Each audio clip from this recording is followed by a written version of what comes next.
Thomas Paine, Thomas Paine, Thomas Paine, Sam Adams, Sam Adams, Sam Adams, Benjamin Franklin, Benjamin Franklin, Benjamin Franklin. These men spoke up for what they thought was right. From their courage came such documents as the Declaration of Independence and the Constitution of the United States. From their willingness to speak what was sometimes unpopular but right, we enjoy such liberties as freedom of speech, the right to keep and bear arms, and freedom of religion. There are those who still wish to oppress our freedoms, and there are still patriots willing to stand up and defend life, liberty, and the pursuit of happiness.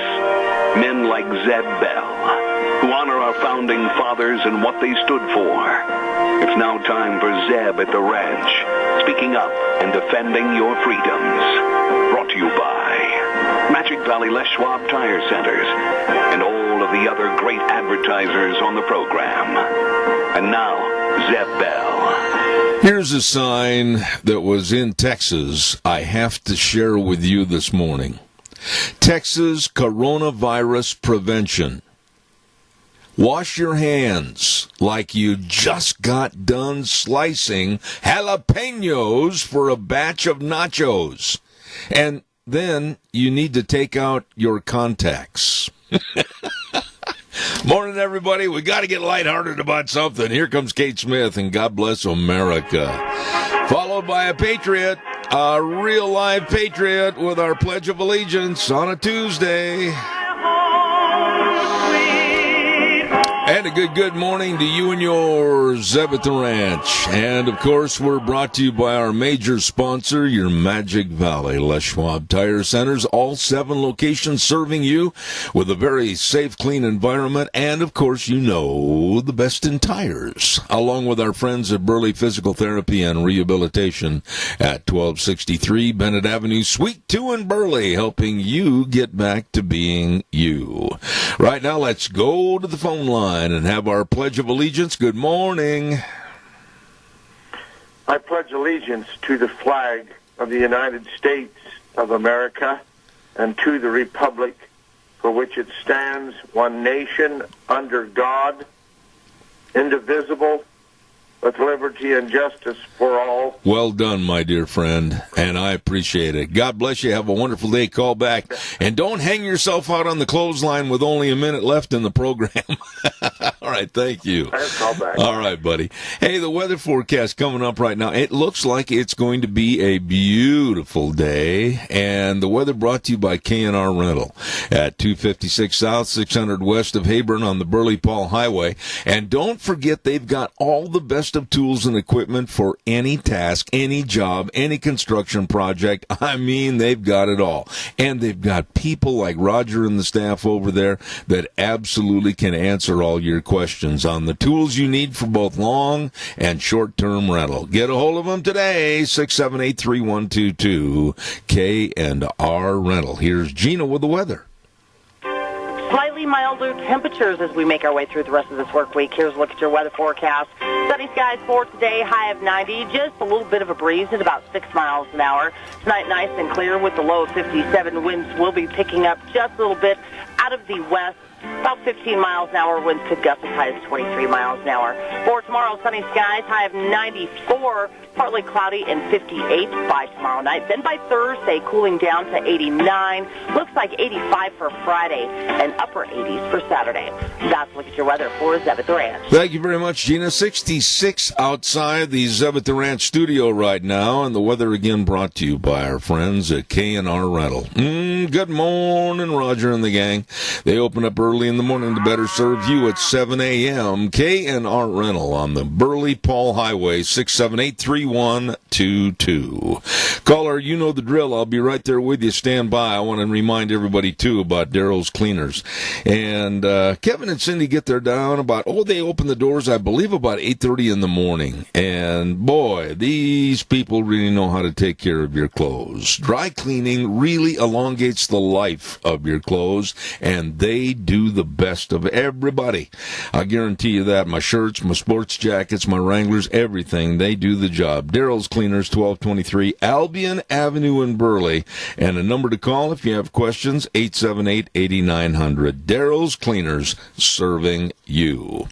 And another company that's been with us for a long, long time, and can't ever say how much we appreciate them because they're such nice people, Ramsey Heating and Electric at 2600 Overland Avenue in Burley. They also get there doggone early in the morning at 7:30 to open the doors until 5 o'clock, Monday through Friday.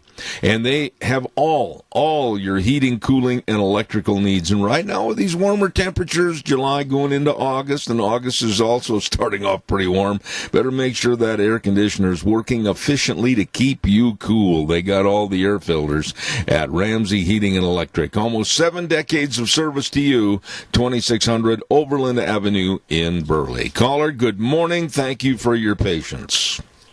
Well, good morning to you too, Zeb. Yesterday morning, well, it was actually afternoon, I went to Twin Falls for a COVID test, COVID-9, and it's for a pre-op for a minor operation I'm having on Wednesday.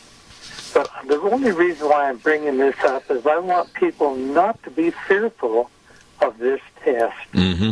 And what it consists of is you just sit down, they have a little swab that they stick in your nostril and turn it 5 times, and that's it. Until you sneeze.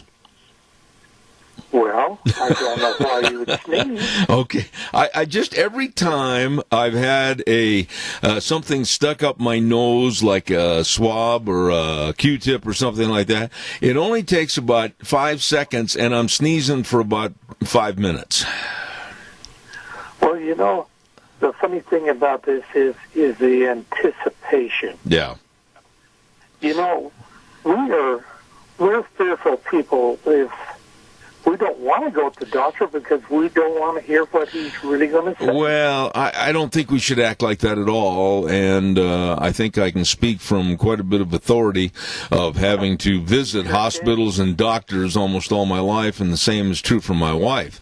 I think that taking the test is one thing. Let me ask you one quick question, and I'm not going to dwell on this, but you took the test, fine, but a minute you walk out the door or go anywhere, you could be exposed, and what good is the test going to do? That's my question to you. Well, supposedly the test was because I was going to have nasal operation tomorrow, and they want to make sure you do not have it. Absolutely. And by the way, I say this from my heart. We extend to you the very best wishes, and we will miss you on the program tomorrow, and hope all goes well. Thank you, Keith. We really do mean that. I will still be able in the morning because it's not until about 2 o'clock in the afternoon. Oh, well, you got a long time to sit and worry and fret. There you go. Thanks, Keith. God bless you, man. Thanks. Yeah, you bet. All right. Bye. Some of the great merchants that invite you to the Cassia County Fair and Rodeo for this year include the Burley Veterinary Hospital at 2869 Overland and Burley. Their number, easy to remember, 678-5509. They've got a couple of great doctors for all your animal needs, and they can treat both large and small animals. I'll tell you, these are nice people. Burley Veterinary Hospital in Burley. Magic Valley Irrigation, 4040 East, 500 South of Burley. Hello, Jeff and the crew at Magic Valley Irrigation, and they really do appreciate all the farmers that have asked them to help them over the many, many years, and they've been offering irrigation system service and repair since 1978. Magic Valley Irrigation. And last but not least, our friends, Penny and the crew over at Minnecasia Chamber of Commerce. Absolutely. Grow with us, they say. Be a part of a booming economy and be a part of the Minnecasia Chamber of Commerce. 679-4793. Calls are welcome. 436-2244, 1-866-927-4587. We'd like to hear from you. Real quick, too, I want to remind everybody about Dino Septic Service. Oh, my goodness, septic tank pumping, which you don't want to do. I know you and me. I don't want to stand out there pumping that thing out. Septic tanks and drain fields installed, water and sewer lines installed, great backhoe services. services, septic inspections, all of this and more with fast, fair, friendly service. These people really care, and they get the job done. 436-6526 or 678-1638. Dino's Septic Service. You give them a call today. These are really good folks. I don't know if you heard this, but I am getting more information on this story. I didn't have time early this morning to double-check, triple-check, and get the information pulled off, but I did hear last night that an Illinois state representative is creating a movement, and by the way, he is a black man. He's creating a movement to abolish all the history books that are currently being used in our school systems. He wants to abolish all those history books and rewrite, and he's demanding teaching in favor of blacks, Hispanics, and Asians. Did I say anything about George Washington? Did I say anything about Abraham Lincoln? Did I say anything about Thomas Jefferson? Did I say anything about Ronald Reagan? No. Because he wants to abolish all the history in regards to whites and turn it to the blacks, Hispanics, and Asians. He says that all of the United States history is about white privilege and a racist society.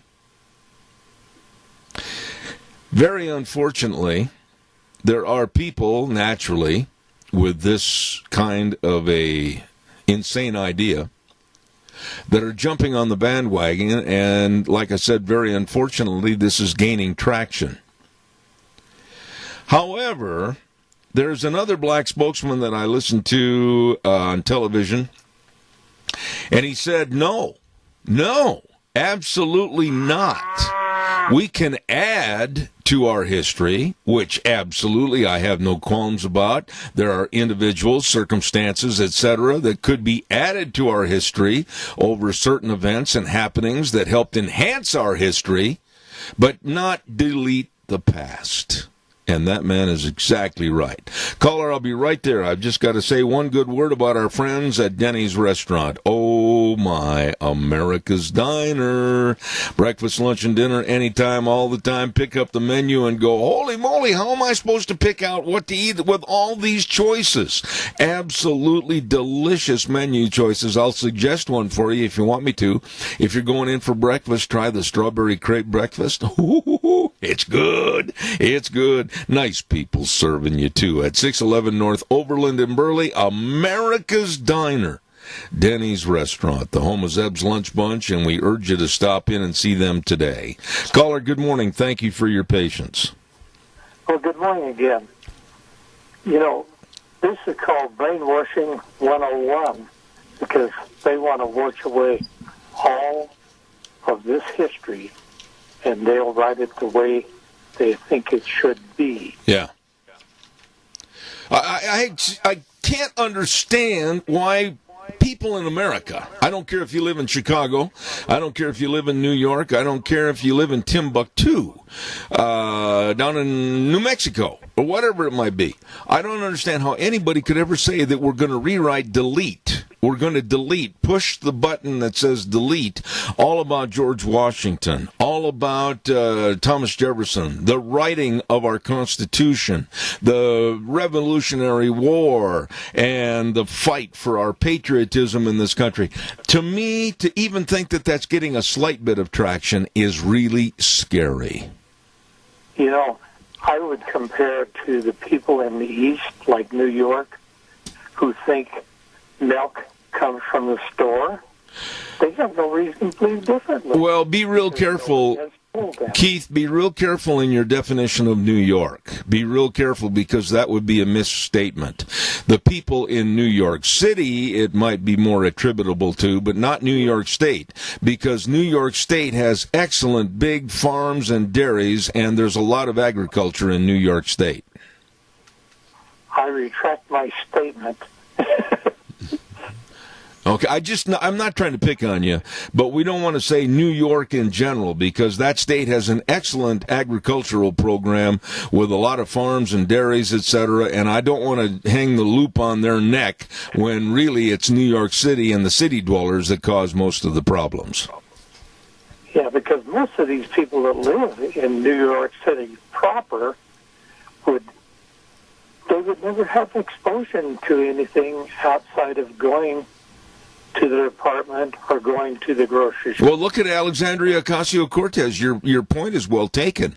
This woman has zero intelligence and knowledge about what goes on in the farm, and she was absolutely shocked. If you'll remember, about 3 weeks ago, I had a story about her being shocked that crops could grow out of the dirt. I mean, this is the kind of lack of knowledge that these people possess, and they are to be feared. I got to run. Thanks, Keith. She used to be a bartender, and anybody could tell her anything, and she'd probably believe it. I go along with that. Thank you. Yeah. All right, you take care, my friend. God bless. Thank you so much. Hey, bye. Calls welcome, 436-2244, 1-866-927-4587. What do you think about that? Honestly, this is a cause and a pause for concern for all of us. I've got in my studio office probably, and I'm not exaggerating, well over 1,000 books that pertain to history and the Revolutionary War and our Constitution and the Civil War. As a matter of fact, I've got, I think, a great library of books regarding the Civil War in its entirety. I've got almost every one I think that was ever written. And it was I underline the word hobby of mine for years to study that Civil War. And then, of course, all of our other history leading up to and through World War I, World War II, and then the Korean conflict, Vietnam. It goes on and on. Are we going to rewrite and diminish or delete all of that history because for those that are black, Hispanic, and Asian, they feel left out? I say add to it if they can come up with some bona fide people that were a major part of those portions of history. Other than that, leave it alone. What are your thoughts? Give me a call, 436-2244. I want to remind you that the Cache County Fair is going to be off and running August 15th through the 22nd, Saturday to Saturday. And don't forget, on Saturday, August 15th, they're going to have that great big, really, really good Neil McCoy concert. That guy is an entertainer. It starts at 7:30 p.m. Get your tickets now for that concert. And I'm going to tell you, it's going to be right there in the rodeo arena. It's going to be good. And then on that Sunday, August 16th, they're going to have the big monster truck Insanity. Boom, boom, start your engines at 6 o'clock. All of this and a lot more we're going to be talking to you about at your Cache County Fair and Rodeo, August 15th through the 22nd. Caller, good morning. You're on the air. Good morning. I saw a thing on Facebook one day, and it showed a picture of Auschwitz. This is the reason we don't tear it down is to remember the atrocities that happened here. You know, the same thing needs to apply here, good, bad, or ugly. Well, let me ask you a question. Don't tear it down, add to it. I'm going to ask you a question right now, and I'm not trying to put you on the spot. I just want an honest answer because you've called in many, many times in the past. Do you agree with the cancel culture tearing down all the Confederate statues and all the name changes in the southern forts like Fort Bragg, etc.? What are your thoughts on that? Absolutely don't change them and don't tear them down. They're our Auschwitz, if you want to put it that way. You know, that's fair. That's fair. How are we gonna? You know, you go to a monument, you see Robert E. Lee. Daddy, you take your family. Daddy, who's that guy? Well, he was the leader of, you know, the Confederate War, the Confederate Army. What was that? You know. Yeah, your point. No questions to be asked because there's nothing to look at. Your point is so well taken because of the vagaries that will be caused in people's minds in the future about, well, what happened in 1861 and through 1865? Well, nothing. Nothing happened at all. That's all been deleted. Don't worry about it. Exactly. I mean, yeah. But yeah, but like I said, that Facebook thing about Auschwitz, that's to remind people of and hey, it was one of the worst times in modern history, literally but they want to remember so it doesn't happen again. Let me go back to Robert E. Lee with you, and I'm putting you on the spot, and I don't mean to, but a lot of people condemn Robert E. Lee, and they damn him, and they say, we've got to tear him down. We can't have any member of the Confederacy standing around anywhere in the southern states, northern states, anywhere. Do you realize, my dear lady, what he did? What he did and was commissioned to do after the Civil War? Do you know what he did? Isn't Arlington National Cemetery built on his property? Well, he was actually commissioned to work in a reuniting program of the United States. He worked for the federal government and was trying to bring everybody's thoughts and minds together as a union. So why wouldn't that be a tributary type attitude towards Robert E. Lee? Because nobody wants to talk about it. It's a problem. They don't want to show the good side of anything. There you go. That's exactly the problem.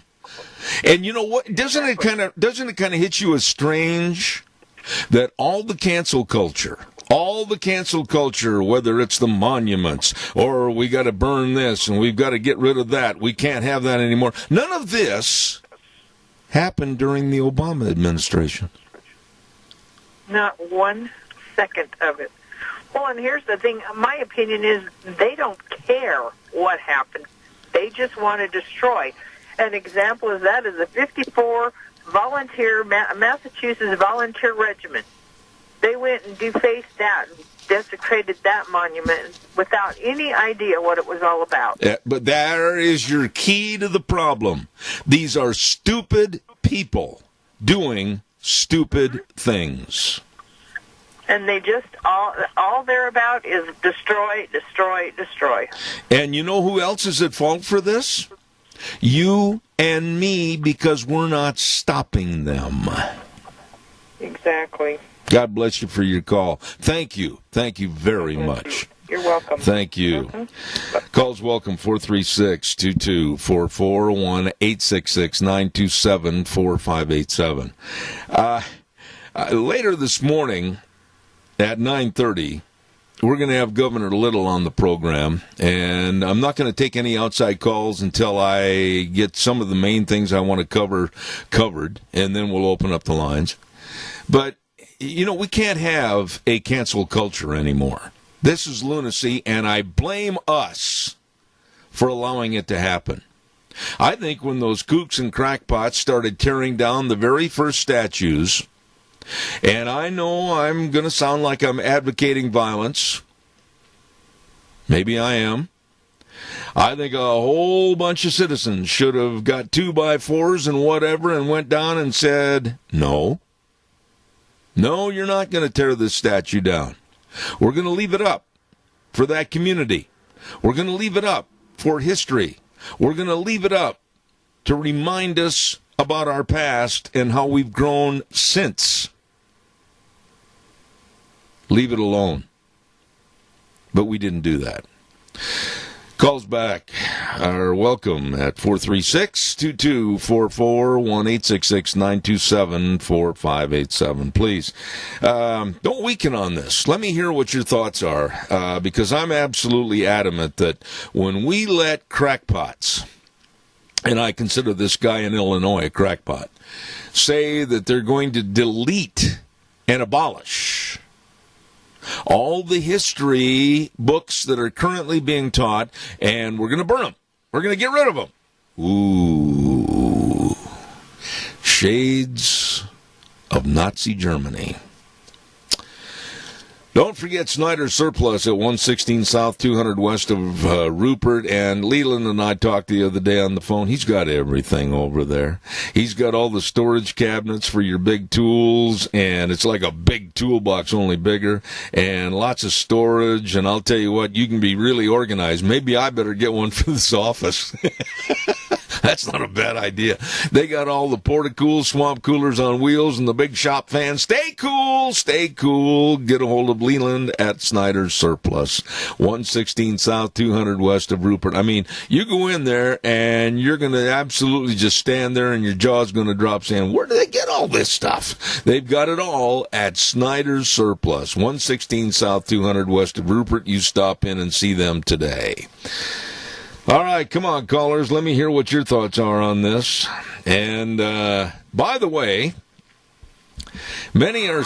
Whoop, we got a call. I'll stop my by the way and back up 3 steps and say, good morning, you're on the air. Good morning, Zeb. Good morning, sir.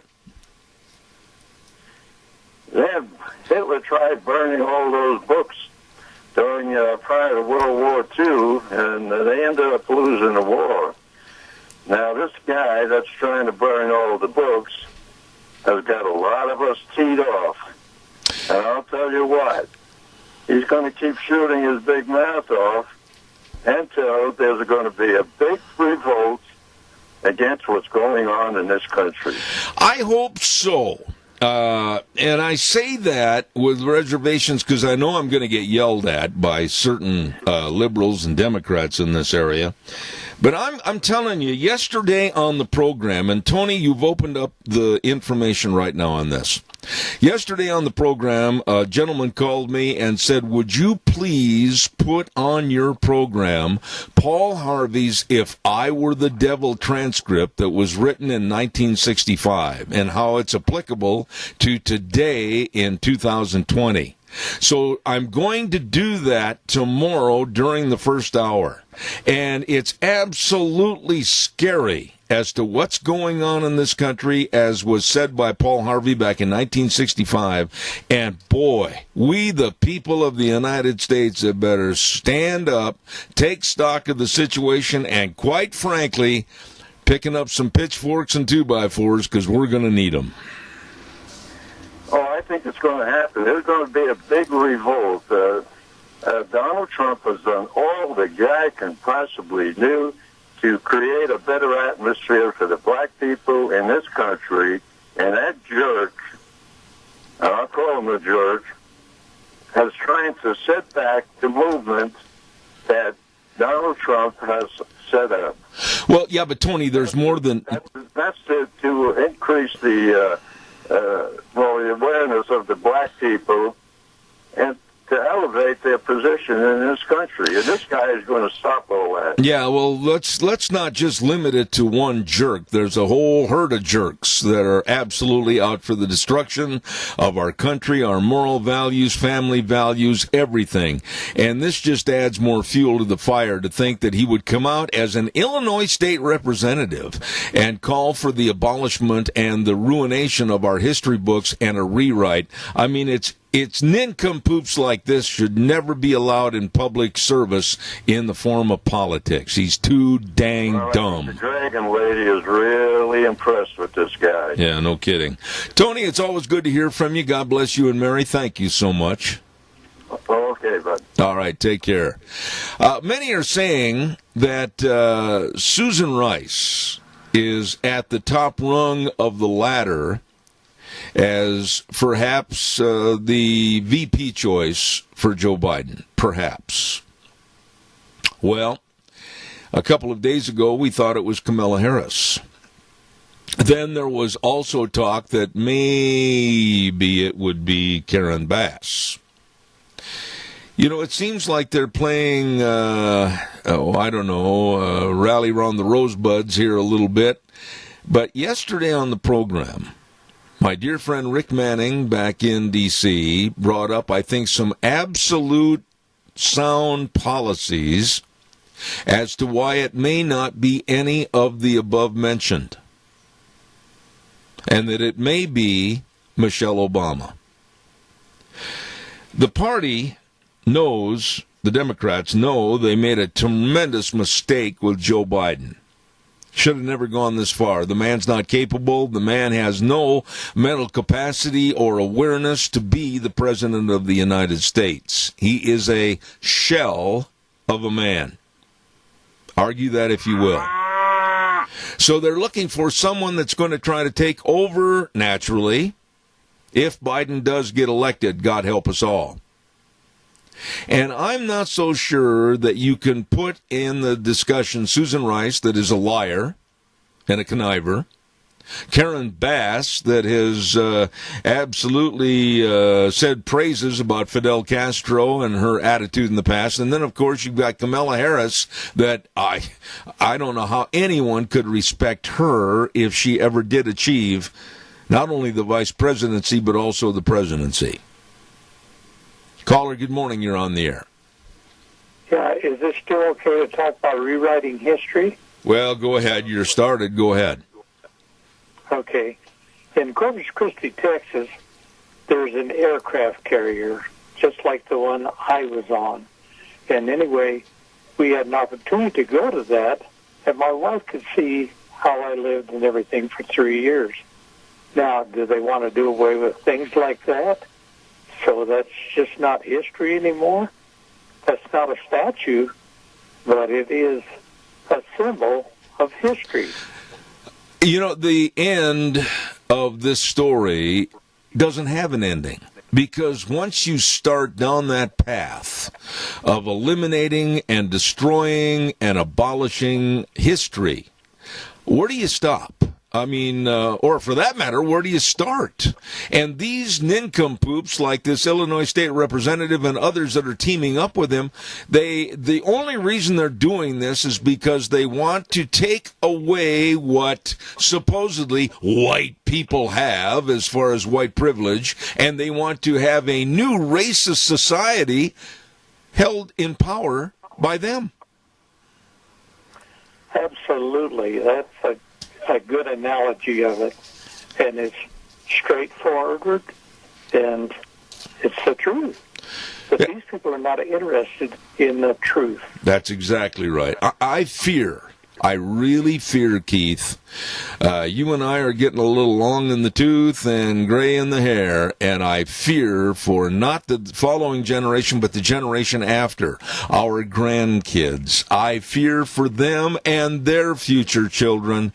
They might not know about the Alamo. They might not know about the Revolutionary War and all the hardship. They might not know about the Civil War and all the reasons there was a Civil War. And if you whitewash that and totally diminish it in favor of creating a new race-based history, this country's dead. Well, I hope we never get rid of Ancestry.com, because that's really enlightened a lot of people in their past history. Absolutely. And I hope they don't ever abolish that. Well, there's a lot of things to be worried about, and they all center on this election in November. They do. We cannot allow the evil and the vile, and quite frankly, I'm going to be blunt, the stupid, to take over this country. I got to run. Thanks, Keith. So what can we do in Burley, Idaho, to really make a difference? Call your friends and neighbors and everybody you know across the United States. Get on the phone, spend some money on the phone, and call each and every one of them. I know you know people probably in Massachusetts, New York, Florida, California, Washington. Doesn't make any difference. Call them and tell them that we've got to save this country from evil and not to vote for Biden or anybody on the Democratic ticket.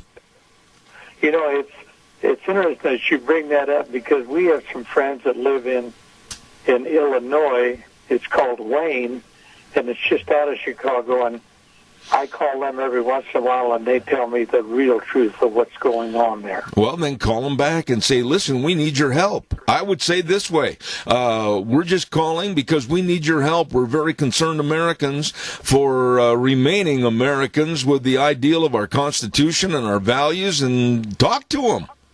Call them. That's how we can help. That's what I'm going to do. Well, I am too, but a lot of people think, oh, you're old, you don't know anything, you know. Let me ask you a question. Do you care what people think? Honestly, do you care? I don't.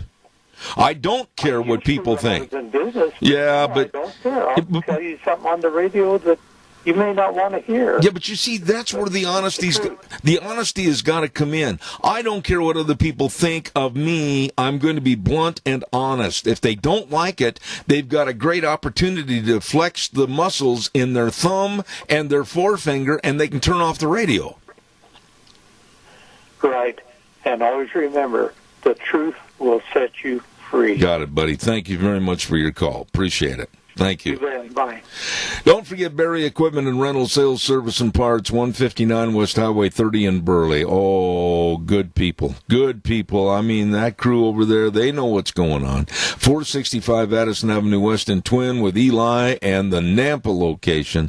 They've got all the machinery, all the bobcats and the trenchers and the scissor lifts and all the Doosan equipment. I mean, for the lifting and the digging and the pushing and the carrying and the grading and the leveling. Oh, man, whatever you need to get done, they've got the equipment to do it. And if you're not sure how to run it, they'll teach you. Great financing programs and rental rates, all of this at Barry Equipment and Rental in Burley, Twin Falls, and Nampa. All right, calls are welcome, 436-2244, 1-866-927-4587. I get goosebumps in nervousness. Honestly, thinking that, oh my goodness, you don't suppose that we as a nation would be exposed again to the Obamas? That we as a nation would have to go through the crippling policies of one of the worst presidents that ever sat in the Oval Office, Barack, which would be behind the scenes with his little baton, composing and directing what's going to go on in politics. Should his wife, Michelle, take over the vice presidency, and, of course, the assumption on the positive side for them that they would be taking over the presidency because Joe Biden would not be able to fulfill his term. Pretty scary, isn't it? It is to me. Boy, it is to me. You know, when you look back, I was thinking about this last night. Back in January, my wife and I were making plans to go to Arizona for the month of February, and everything was so good. Gas prices were down, and the economy was rolling, and man, the stock market was looking good, and we had a president in office that was looking at the guys in China and North Korea and saying, back off. And everything looked really good. Businesses were coming back to the United States. And all of a sudden, because they couldn't beat him with impeachment, and they couldn't beat him with Russian collusion, all of a sudden, here comes the coronavirus. And it's released on the world. Huh. Boy, that threw a monkey wrench into everything, didn't it? All of a sudden. Why, businesses were closed. Cases of coronavirus and deaths, and people were running scared and wearing masks and going, oh, it's the end of the world, and it's all Trump's fault. What they did, they being the insidious people, the evil people, what they did was absolutely hurt each and every one of us. And then they turned around and blamed Trump and his administration. Calls are welcome, 436-2244, 1-866-927-4587. I'm surprised more of you don't want to comment on that. I wish you would. I want to go to the weather quickly and mention to you that hearing affects every aspect of your life. And believe me, when you notice the diminishment in hearing, I urge you to not put it off. Get it taken care of immediately. Call our friends at Mount Harrison Audiology and Hearing Aids. And the number to call, 312-0957. That number again, 312-0957. Make an appointment and let them help you. Mount Harrison Audiology and Hearing Aids. Right now, here's Gina with the weather. milder temperatures as we make our way through the rest of this work week. Here's a look at your weather forecast. Sunny skies for today, high of 90. Just a little bit of a breeze at about 6 miles an hour. Tonight, nice and clear with the low of 57. Winds will be picking up just a little bit out of the west. About 15 miles an hour. Winds could gust as high as 23 miles an hour. For tomorrow, sunny skies, high of 94, partly cloudy and 58 by tomorrow night. Then by Thursday, cooling down to 89. Looks like 85 for Friday and upper 80s for Saturday.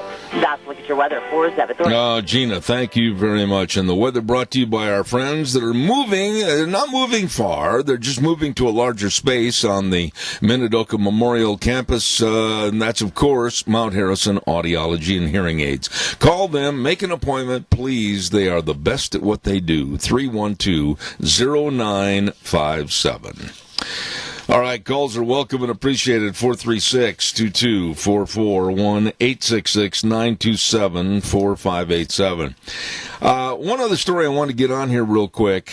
At least one NBA player has got a lot of nerve and a lot of guts, and he's not going to kneel for the national anthem, and he has not so far.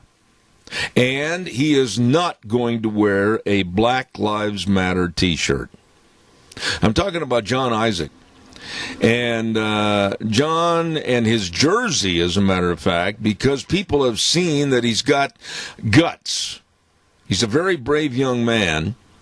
His jersey has, I think, quadrupled in sales at sporting goods stores. I mean, everybody wants to have a John Isaac jersey because he is standing with his hand over his heart for the national anthem. And I just wish more athletes would have the conviction to stand up and show how much they appreciate and respect a country that has given them everything. Multi-million-dollar contracts, beautiful, huge homes, lots of money to invest and do what they wish in this country, but they show no appreciation and respect whatsoever. Caller, good morning. You're on the air. Well, I think there's probably players, I would like to think, in all leagues, baseball, basketball, football, hockey, that are, that do want to stand up for the country and do what's right. Then why don't they? The pressure is so immense. Well, wait, stop right there. Stop right there. You said the pressure and fear. Have we got to that point in this country that your opinion is going to be squashed and you're going to be thrown and dragged into a jail cell because you speak out? Is that what's going to happen in the NBA, NFL, and also Major League Baseball? If they speak up, stand up, or whatever, they're going to be automatically beaten or taken off the team? That is a sick society if that's what's happening. It is, very much so. Maybe they're afraid that if their fellow players will, look down upon them, maybe they might lose their starting position, which I don't know, they could or wouldn't. But I just know that there's probably pressure on them to stand up or kneel for the national anthem. Now, I don't know if you heard about Major League Hockey. Mm-hmm. Did you already bring that up? No, I didn't bring hockey up. I didn't. I did not bring hockey up yet. Go ahead, and then we'll talk about it quickly. And stop eating. Well, all I know is that I just know that there was. I don't watch hockey, and I haven't been watching any sports whatsoever. But I know that there was a game, and I don't know who was between two teams, and they all stood at attention for the national anthem of America. Yes. So apparently the hockey players have decided they're going to do something different.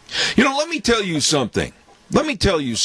And I said it the other day on this program, and I'll stand behind this statement, and I'll go toe-to-toe with anybody that argues with me. Randy, I'm telling you, go to a professional rodeo.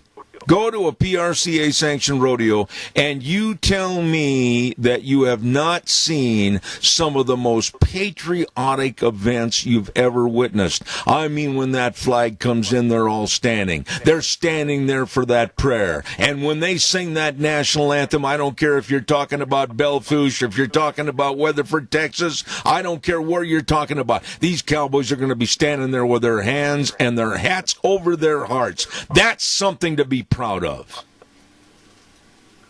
Well, I tell you what, just like me saying the pledge in the morning, I do it for the audience, but I do it for me more than anything, because it's a healing. It's a good for my soul, and we all should be, the entire world, country should be pledging allegiance, saying a prayer, crying for the national anthem, because I tell you what, things get scary and fear crops up, and we just got to fight back as best as we know how. Absolutely. Well stated. Thank you, Randy. Appreciate it. It's National Chocolate Chip Cookie Day, my friend. Go eat another one. He's gone. All right. Caller, good morning. You're on the air. Thank you. Good morning. I grew up in southeast Wyoming, not far from Cheyenne, Wyoming, and the granddaddy of them all, the Cheyenne Frontier days. And I totally agree. When you go to a rodeo, that, of course, was a big crowd, and I can guarantee you every rodeo I've been to, and they had some local rodeos as well, and that national anthem means so much to the cowboys and cowgirls, and it's just amazing the feeling you get of pride for our country. But to see these NBA players and so forth kneeling during the national anthem, and the disrespect and dishonor to those that have sacrificed, give their lives and their fortunes literally to keep that flag up at Fort McHenry and Iwo Jima and all the wars and activities, Zeb. It's just unbelievable that our country has disintegrated into this Marxist abyss. I just absolutely... just a minute. Take action. Just a minute, Adrian. Get involved. We need to contact, our governor in office, 334-2100, and stop this senseless rules and regulations. Get hold of our congressmen and senators and ask them to take a stand, a pushback against all this stuff, the rioting and so forth in the cities, because they're not doing anything. They're not keeping their oath of office, and that's really important that they do that. I couldn't agree more, and I've got to get a commercial on before I wrap my hour up, but I appreciate it, and I stand behind what I said all this hour. Thank you, Adrian. I appreciate it, and you take care and have a wonderful day. Thank you so much. Thank you. All right, sir. Now, I'm gonna stand behind my statement, not going to weaken it all, that if you want to see what I'm talking about, for those of you that have cable, etc., and you turn on the Cowboy Channel, RFD TV's Cowboy Channel, and they feature, it'll start, I think, tomorrow night. Sikeston, Missouri is going to be on tomorrow night for the rest of the week. And I announced that rodeo for almost 25 years back in Sikeston. But I dare you to watch that beginning ceremony with the patriotism and the flag waving in the breeze and the prayer, and then the national anthem, and the cameras pan the entire arena. You're going to see these cowboys. I don't care if they're timed eventers or rough stock riders. They're all standing by the chutes or down at the timed events with their hats over their hearts, standing. They're not like the prima donna, overpaid, underworked NBA. Don't forget your Magic Valley Les Schwab Tire Centers. All 7 locations serving you with a very safe, clean environment, and, of course, the best in tires. And then I got to say, the best in brake service and front-end alignment, shocks and struts and batteries, all of this and more, but with the best of service. Absolutely. They've got tires for all your driving needs, whether it's your car, pickup, SUV, horse trailer, boat trailer, whatever. They've got some super, super great buys for your summer travel. So stop in and see them today. James in Buell, Dan on Poline in Twin Falls, Lane and Rupert, Mike and Jerome, Dave on Blue Lakes in Twin Falls, the Twist family in Paul, and Trent on Overland and Burley. And don't forget, too, great on the farm and on the dairy service for you. Just give them a call. They've got those great big service trucks. They'll be there. Your Magic Valley Les Schwab Tire Centers. We're going to take a little break right now and get ready to send this back over to our main studio. Dan Kish with the American Energy Alliance coming up, and then also Governor Brad Little. Don't go away. Zeb at the Ranch. We'll be back.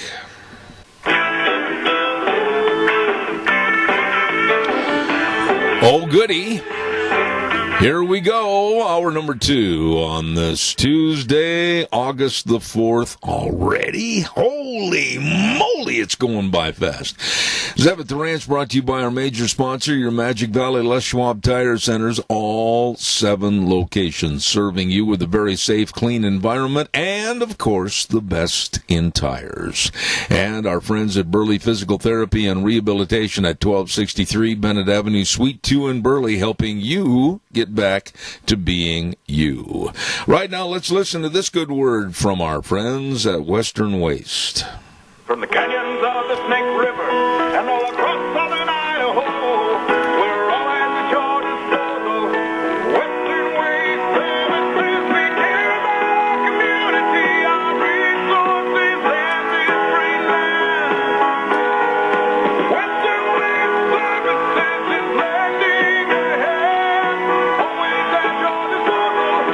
Western Waste Services. It is really, really true. They are always at your disposal. All you have to do is just call the number, get on the route service. Once a week, they'll come by, get your garbage. It's gone. It's out of there. 734-6969, the number to call. Nice, nice people serving you and really serving you. Western Waste Services, always at your disposal. You give them a call today.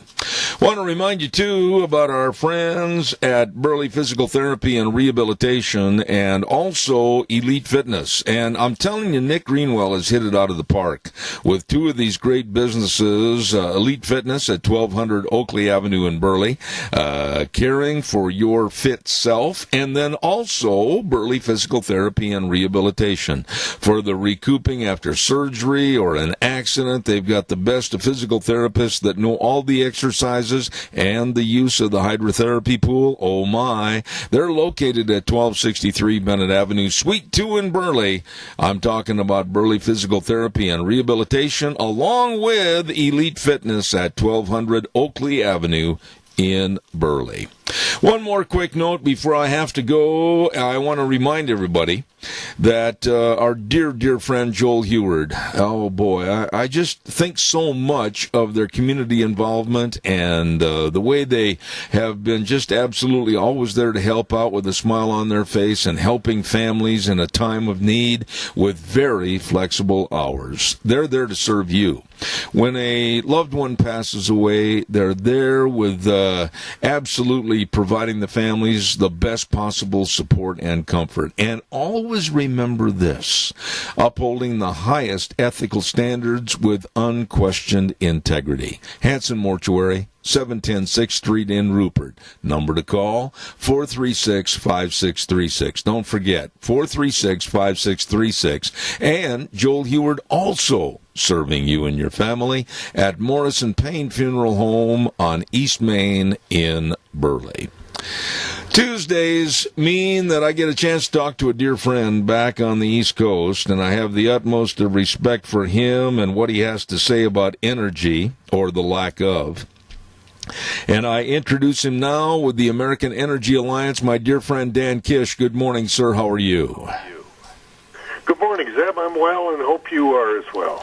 You know, Dan, I was playing with my calculator during the 9 o'clock news. And my little calculator couldn't get all the zeros in there, so I'm sure that you probably did some study on this.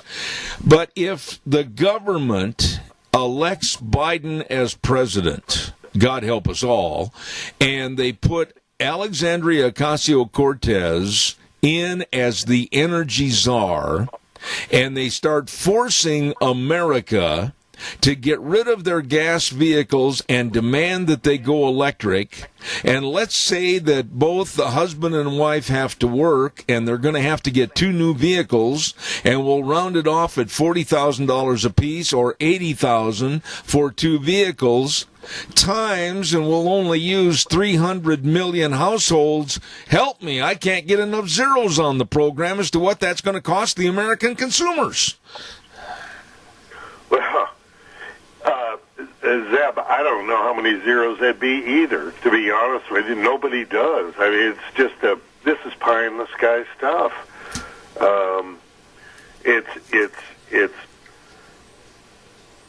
It doesn't take into account any of the, you could probably do the direct costs.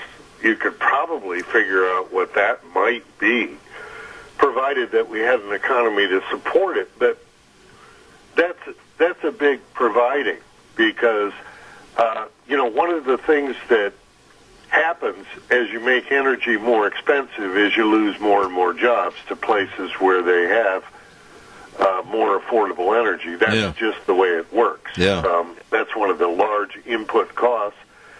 So as you're striving to do all this stuff, you drive up energy costs for households and businesses and everything else, and they don't stay in business. And so maybe the upfront costs would be less because there'd be fewer people able to afford them, but how's that work in the real world? So they're talking about $2 trillion, but that's just out of the taxpayers' pocket. That's not the consumer's pockets, and that's where the real costs will be when you make it impossible to use oil or natural gas or coal in the United States, or nuclear, because a lot of them are anti-nuclear, or hydro for that matter. You're basically throwing a huge number of people out of work. Just that simple. You know, what we ought to do someday, and it's just food for thought, and I don't know if I don't want to ask you to waste your time on this little project, but we ought to sit down and we ought to figure conversion costs for the American consumer and the trucking industry and agriculture, all the combines, the tractors, the swathers, the balers, everything. And then we ought to talk about the recreation vehicles, everything that would have to be converted at basically an overnight drop of the hat type thing with AOC and the people coming in there. I can't even begin to think what kind of numbers and where in the world would all the equipment come from in the first place. Well, we know where the renewable energy equipment will come from, the wind and solar. That'll come from China. Despite their big talk about all the jobs that create in the United States, the fact is China makes over 70% of the world's solar panels for export to other places like the United States, whose governments require it at the state level, California, and, there are 29 states that require this stuff to be built, whether it makes sense or not. And same for all the wind turbine parts, all the magnets that go in the engines, their rare earth mineral parts of all of those things that have to come from China because they control the supply chain. They've been scoping this out for a long time. They've been watching this. Wouldn't be surprised if they were paying for some of the advocacy for these. It's just marketing, basically, right? Yeah. Why not slip some money to some of these groups that push for this stuff through some undisclosed donor and have them do your public relations for you. It works for American companies that are doing the same thing. The fact that China is the predominant player in the world market on this stuff.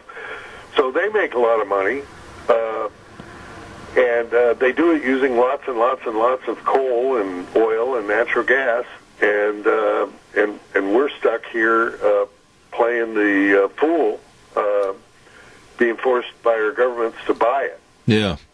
Doesn't make much sense. Well, and I'm sitting here in a big agricultural area, a beautiful big agricultural area.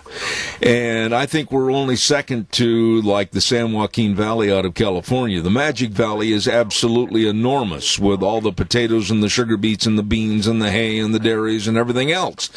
Now, can you imagine after a devastating election loss and Biden wins and AOC gets in there, think about the edicts that maybe she'd make about maybe March, April, or May of the first year saying, okay, you have this much time to get rid of your combines, your swathers, your stackers, your tractors, everything, and convert over to electric vehicles only. How is that going to work? And how it could never work. It'd never occur. Of course not. No. I mean, and by the way, Zeb, does anybody use propane out there? Yeah, there are some, yes. Not just for vehicles, but for other uses. I know it's used in certain parts of the country, vast quantities of it for drying grain, that sort of thing, right? To prepare it for market, and there are vehicles as well. That's another thing that we create in abundance here in the United States. It used to be a lot more expensive. It's gone down in price because of our fracking and all the rest that some people want to ban. And so all of those costs go into it. If you pump water, you use electricity. If the electric rates go up, you pump less water. If you use fertilizer, chances are that fertilizer comes from natural gas feedstocks, typically, anhydrous ammonia, things like that. Those are all based on energy production here in the United States. The chemicals, the plastics, everything else that we make come from those feedstocks that come from oil and gas. That's a part of the equation that's also not discussed. Imagine our world without plastics today. I mean, it seems like everything is plastic. That is, the United States is a world leader in that because of our production of oil and natural gas. So you take all those component parts out, you begin to look at your world, and you say, whoa,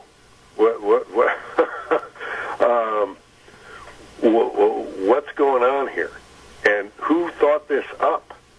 And who could believe that something like this could be undertaken, especially in a very compressed time period, which is what they're talking about. I mean, Joe Biden calls for us to be off of oil and natural gas by 2035. Yeah.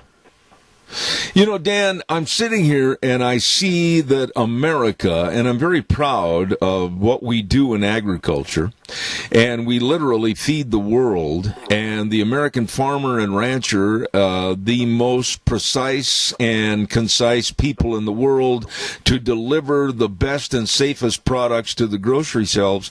But how can you have an agricultural program when you don't have the material and the tools and the machines to get it done? And I see us becoming subservient to other countries for our food supply because you're going to drive agriculture right out of business. Well, we could be, Zeb, if we could afford it. But again, you know, when you increase the cost of everything to people, fewer and fewer people can afford it. I guess maybe the government would just, you know, give everybody a check until that doesn't work. That's the modern economics. You know, if you go to college now and you go to economics class, that's probably what they'll teach you. It's just, well, the government will just give it to you. Yeah. And, of course, those people are showing up in Congress. AOC is a classic example. She's an economics major at Boston College. Yet I'm not sure her economics works. Certainly her understanding of energy doesn't work, and yet these are the sorts of people that are advising presidential candidates in the United States today. It's pretty phenomenal when you step back and think about it. And here's the thing that I'm leading up to, is that the Democrats are saying that they hold on, caller, I'll be right with you, I promise. The Democrats are saying that they don't want Biden to get into a debate with Donald Trump. They think it's unnecessary. It's not needed. These are just certain questions right here that you and I are bringing up about energy that need to be asked, and they need to be answered. Well, yeah, I mean, 98% of the cars on the road today run on gasoline. If you ban gasoline, essentially, by saying we're not going to be using it by 2035, you have to do something to get there. Yeah. And I'm really concerned, and I honestly don't think that when they let Alexandria Ocasio in school that she really opened up the book. Hold on, here's a caller. Caller, go ahead quickly if you would. Well, she may have opened the book, but apparently it didn't sink in. So, but you see, what are they teaching in school in New York City? It'd probably scare you to death. So, okay, the thing about electric cars and batteries and all that, it's the stuff that takes to make the batteries. It has to be mined, a lot of it. I don't know all of it. It's a toxic thing once it's done. Can you imagine if we had nothing but electric vehicles and the amount of batteries? And you'd have to have such huge amounts of batteries and huge batteries to run these trucks up mountain roads and these combines and big, huge tractors out in the fields to feed the world. But then when they run dry and they have to be recycled, we can't even figure out what to do with the nuclear waste that's in some states that's supposed to go to down in Nevada, which has still never been solved. And these batteries would pile up in such a mountain of waste and toxic destruction that you wouldn't know what to do with them all. See, there is no logic. They don't care. All they want to do is just say talking points. They have no intentions or any practical thought about how it would all play out. I agree. And you say to yourself, how could anybody in their right mind listen to a word that comes out of her mouth? But that's the point. It scares me that there are people who listen. Thank you. Respond to the caller, please, Dan. Well, your caller's absolutely right. I mean, all of these things, there's a reason we use what we use, Zeb. It's not because somebody, in Washington slipped somebody some money under the table, although that happens all the time, or in Boise. It happened because people went out there and they said, okay, shall I run my vehicle on this, that, or the other thing? What works best for my uses?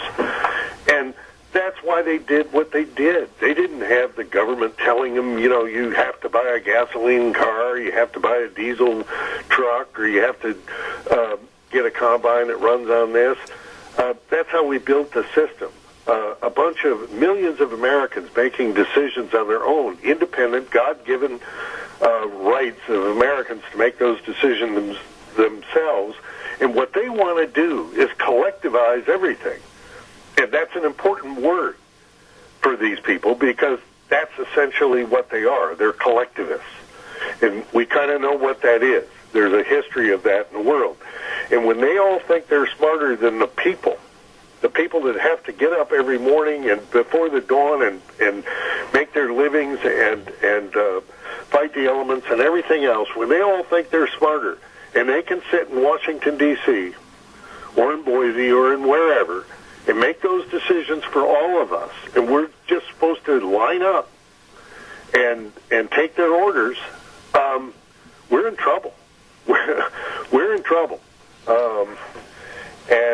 And therein lies the flaw of all this. It's a bunch of people who think they're smarter than other people who are a lot smarter when it comes to the way things work.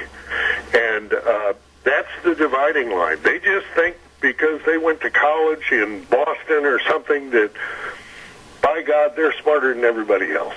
And I'm here to tell you they're not.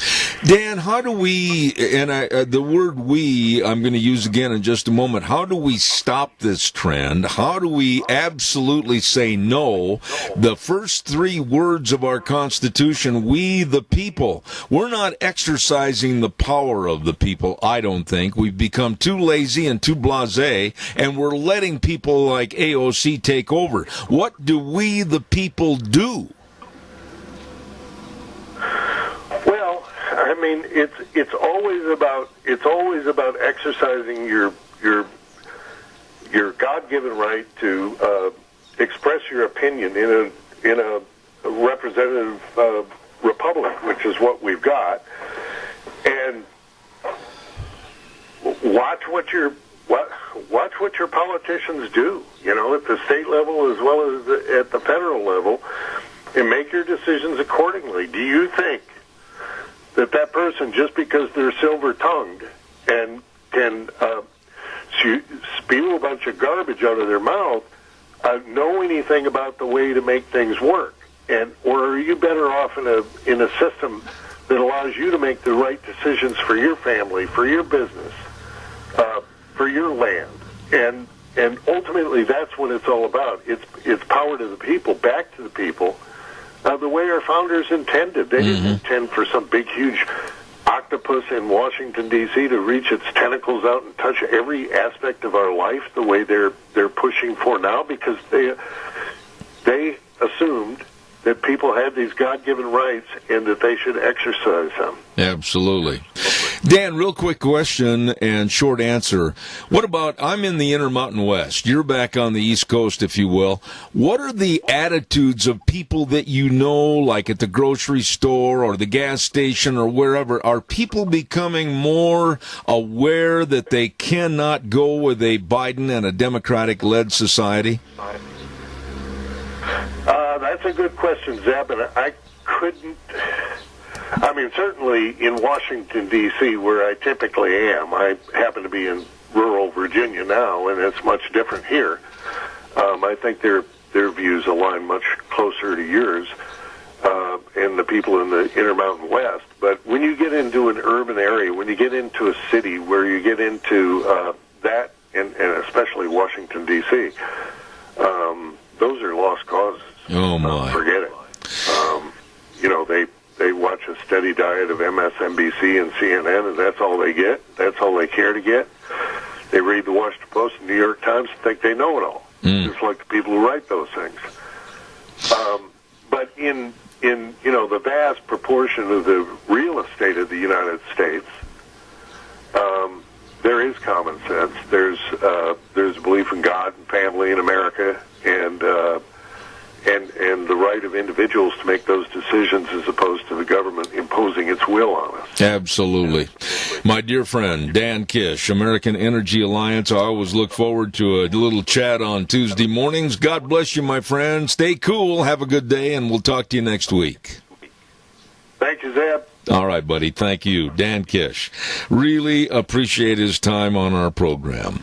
By the way, I want to remind everybody, too, about our dear friends at Denny's Restaurant. Ooh, we're talking good food. We're talking about nice people. We're talking about menu choices. Why, it's unlimited. The breakfast and the lunch and the dinner and the desserts. Go in and take the menu. You can study it, and all of a sudden just take your finger and point at one, and you're going to just love whatever choice you get. For, like I said, breakfast, lunch, dinner, or the desserts. Great food, great people serving you at America's Diner.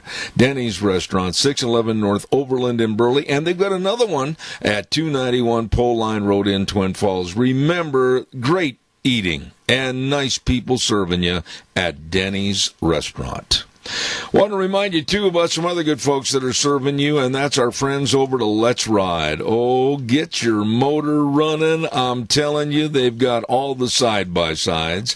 They've got all the four-wheelers, and you're going to walk in that showroom, and you're going to stop and go, Who in the world got all this in here? I mean, it's jam-packed with fun over at Let's Ride, 270 Highway 24 between Rupert and the World. Their hours Monday through Friday 9 to 6, Saturdays 9 to 2, and all the accessories are there that you need, and a super service department to keep you running. Let me tell you, they're the best. Let's Ride, 270 Highway 24 between Rupert and the World, and it's true, this is where the fun is sold. By the way, over in the same area, I also want to remind you about our friend Todd and the rest of the crew at Cameron and Siemens Insurance, Highway 24 in Rupert. They care, and they really take the time and devote the effort to make sure that you're covered with the best of life insurance, health insurance, retirement planning, employee benefits. All you have to do is just call the number, and they'll help from there. 436-4424. That number again, 436-4424. The best. Cameron and Siemens Insurance, Highway 24 in Rupert.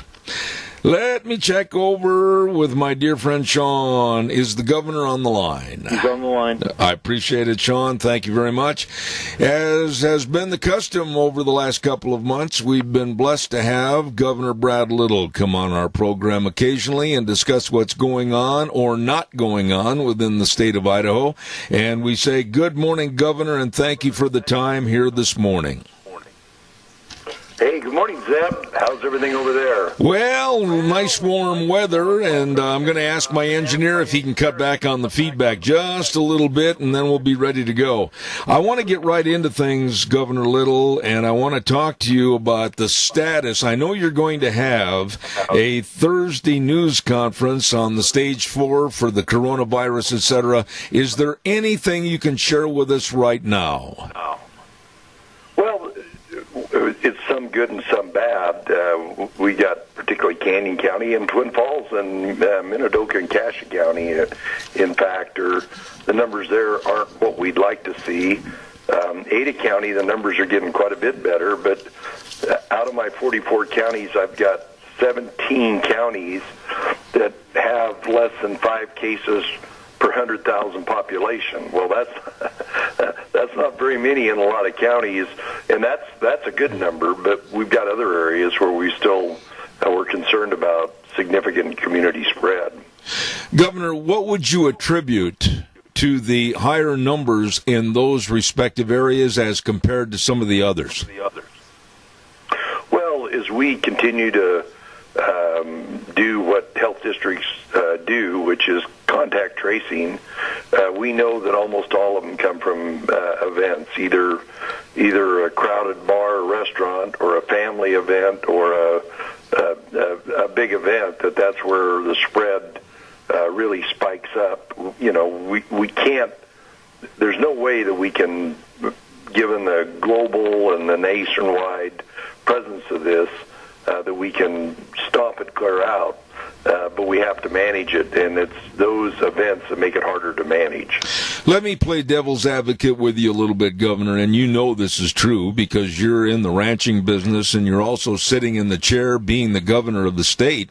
People have had enough. I can say from my point of view, I'm sick and tired of this trying to and or imitating living in a bubble. What are your thoughts when I say that? Well, I mean, the recommendations that we get are not that, 99% of all businesses are open if they want to be open in the state of Idaho.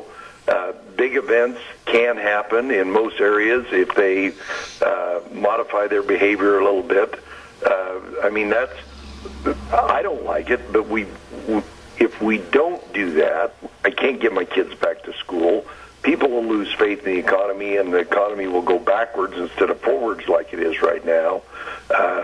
None of us asked for this, but some of us are in positions where we have to manage it and keep the people safe and continue to make the economy prosper. And it is. I mean, I was down in the Magic Valley last week at Jerome at a big announcement of a new beef packing plant, which is going to have a lot of value to both dairies and cattle ranches all over the state of Idaho.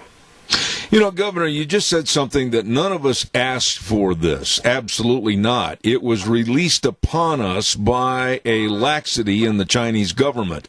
That being said, you're a governor of one of the 50 states. Tell us your thoughts as to, do you think enough is being done to develop a vaccine, take care of the issue? What do you think? Give us your opinion. Well, I was on a call with the Vice President yesterday, or day before, I can't remember. One day runs into another. It was yesterday, I'm sure. And, the reports on the vaccine development, most vaccines on average take 10 years to develop. There is a lot of evidence that we will have one in production and going through stage 3 trials in less than 8 or 9 months, maybe 10 months. That is amazing. We want to have it safe. We want to have it be effective, and it's not just one vaccine. There's probably 40 out there, but there's probably 10 of them that are serious and 2 or 3 top contenders. Let me ask you this, Governor, and you've always been straightforward on my program, and I expect you'll do the same on this one. What about mandatory mask wearing in the state of Idaho? Well, as I just mentioned, Zeb, I got 17 counties with less than 5 cases per 100,000. Why would I? And it's public health policy. If the public isn't bought into it, it's not going to be successful. In these areas, where in Ada County and Blaine County and some instances in Canyon County and other areas, the mask wearing is going up because people understand the magnitude of it. For a government official to just wave a wand and say whether you need to or not wear a mask, it's just not the way. It's the way things happen in Asia. It's darn sure the way things happen in China. They'll put you in prison in China. But it's not the way things happen in this country. So it's my job and other local leaders' job and the healthcare industry's job to convince people that it is successful, that it does work, and it's the right thing to do. Governor, that leads us right into the conversation about, in just a matter of days, schools are supposed to be opening up. Can you give us kind of a general synopsis as to your thoughts on school reopening this fall? Well, by Idaho law, a school district can shut a school down in consultation with their local health district. That's, for 50 years, that's been the law of the state of Idaho. I don't see any reason to change that. We have given the health districts a lot more resources than they ever had before to facilitate testing, to facilitate monitoring, and that's the way it is. If you've got a school district in an area where Murtaugh, where there's not much incidence, it should be open, even if it only opens for a little bit, to where the teacher and the student can make the connection about what are they going to do if they have to close down, how are they going to deliver their homework, how are they going to deliver the necessary reading, writing, grammar, all those other things. But just to categorically shut them down like we did last spring, which I was opposed to, I didn't have any problem with closing down the Blaine School District, is a disservice to our constitutional obligation to give all our children a free uniform system of public schools. Governor, it's been said by many, many professionals in medicine that the children would be the least susceptible and the least likely to pass it on. But yet it seems like one of the tools of the teachers' unions across the United States is to use the kids and say that it's too dangerous for the teachers and the schools to open. What's your response to that? Well, I'm not going to deny that categorically. And I think in some school districts, but, my conversations with educators in Idaho, there are some of them in certain spots, but for the most part, our teachers in Idaho are different than a lot of the other areas. They want to be teaching, but they want to be safe, and I fully understand that. That's why we dedicated money for testing. We dedicated money for PPE, for masks, and for hand sanitizers, and for everything we needed. We want to keep them safe, Most teachers I know, they just dread the thought of another 6 months or 8 months or a year of kids not being in school and then having to come back and get these kids caught up. Because the hardest thing for a teacher to do is have a classroom where half or three-quarters of the kids are one level and the other half is 2 or 3 levels below that. It just makes their job really difficult, and they understand that.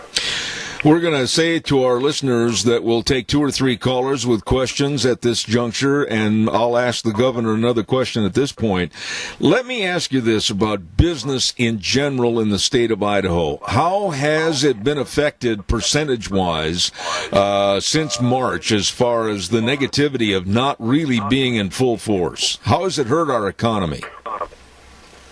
Well, the hospitality industry, travel, resorts, obviously bars, restaurants, they've all had a really, really tough time. But we've got a lot of other industries, whether they be mining, timber, agriculture, food processing.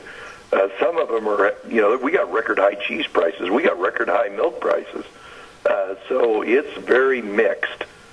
There's probably in the Magic Valley, probably the 2 industries that really have the biggest challenges is the trout industry, because most of their product goes into restaurants, and my old friends in the sheep industry where, that high-value lamb goes into white tablecloths, and both of them have really had a tough time. So it's all over the place. If you're selling four-wheelers and RVs and motorcycles and camper trailers, that business is great.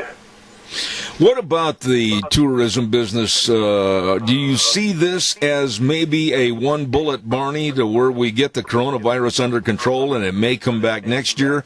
Or has it had devastating effects for a long term in the future?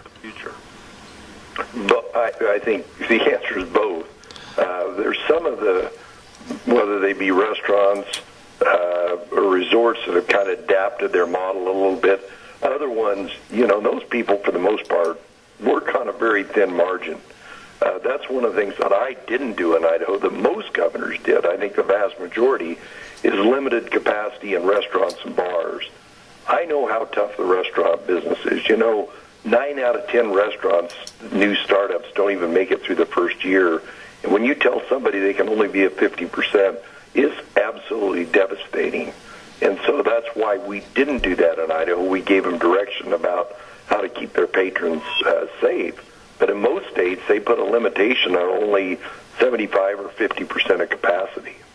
I'm going to be very political here and say that I'm very fearful of a Joe Biden Democratic win in November for the sake of our economy, for the sake of our energy programs in this country, and the sake of our agricultural programs in this country.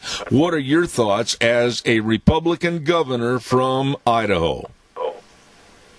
Well, this administration, from the president to the vice president to all the cabinet members, issues that are important to our citizens here in Idaho, they are incredibly responsive. I didn't, of course, I wasn't governor previously, but literally if we've got an issue, and it's reasonable, I'm not asking for the sun and the moon, but if we got a problem, they address it. And they've got, limited government, less regulation.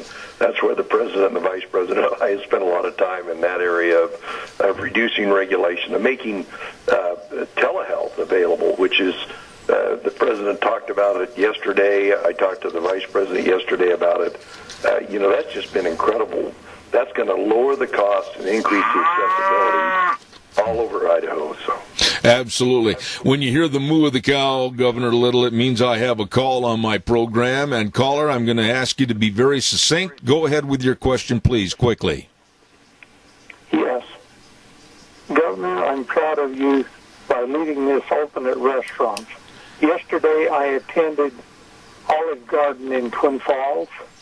It was very busy, but it was very well organized.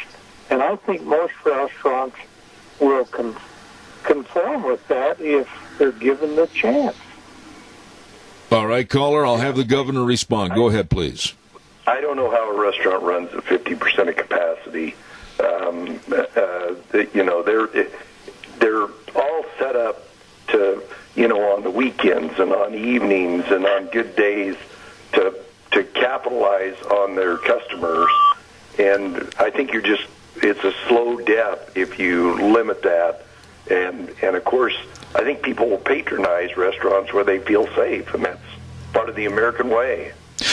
Governor, you've had some various programs, Idaho Rebound Cash Grants, et cetera, return to work incentives, et cetera. How did those programs pan out for the businesses and the people in Idaho? Well, we've got the third best unemployment of any of the states, so what I was doing was trying to plug gaps in the federal program. They sent out individual checks to people, and they put in a different unemployment. I was trying to plug the gaps in the federal program so that if businesses saw their customer base go way down or had to close down, that we were plugging those holes. It seems like every time I do that, Congress or Treasury would change it a little bit, so we didn't have as high a participation rate as we anticipated. But we were trying to fill in the gaps of the federal programs that weren't getting to all the Idaho people and Idaho businesses that needed some help along the way. Governor, it'd be rude of me if I didn't ask you if you had any pet projects or issues that you wanted to amplify here this morning, so I'm going to turn the basketball over to you. It's all yours. What are your thoughts? Well, Zeb, I just, in this time of incredible negativity every day when the numbers come out, everybody talks about how many people got infected and what and rightfully so, particularly people that passed away. But our economy in Idaho, relative to, frankly, everywhere in the world, with the exception of maybe one or two states, is about as good as it gets, given the body blow everybody's taken. And I just like to put out a optimistic note. I want people to do the right thing to try and keep the community spread down so we can get kids back in school so people can go back to work. The connection between managing this pandemic and prosperous Idaho is very direct, and so that's the message that I have to talk about all the time.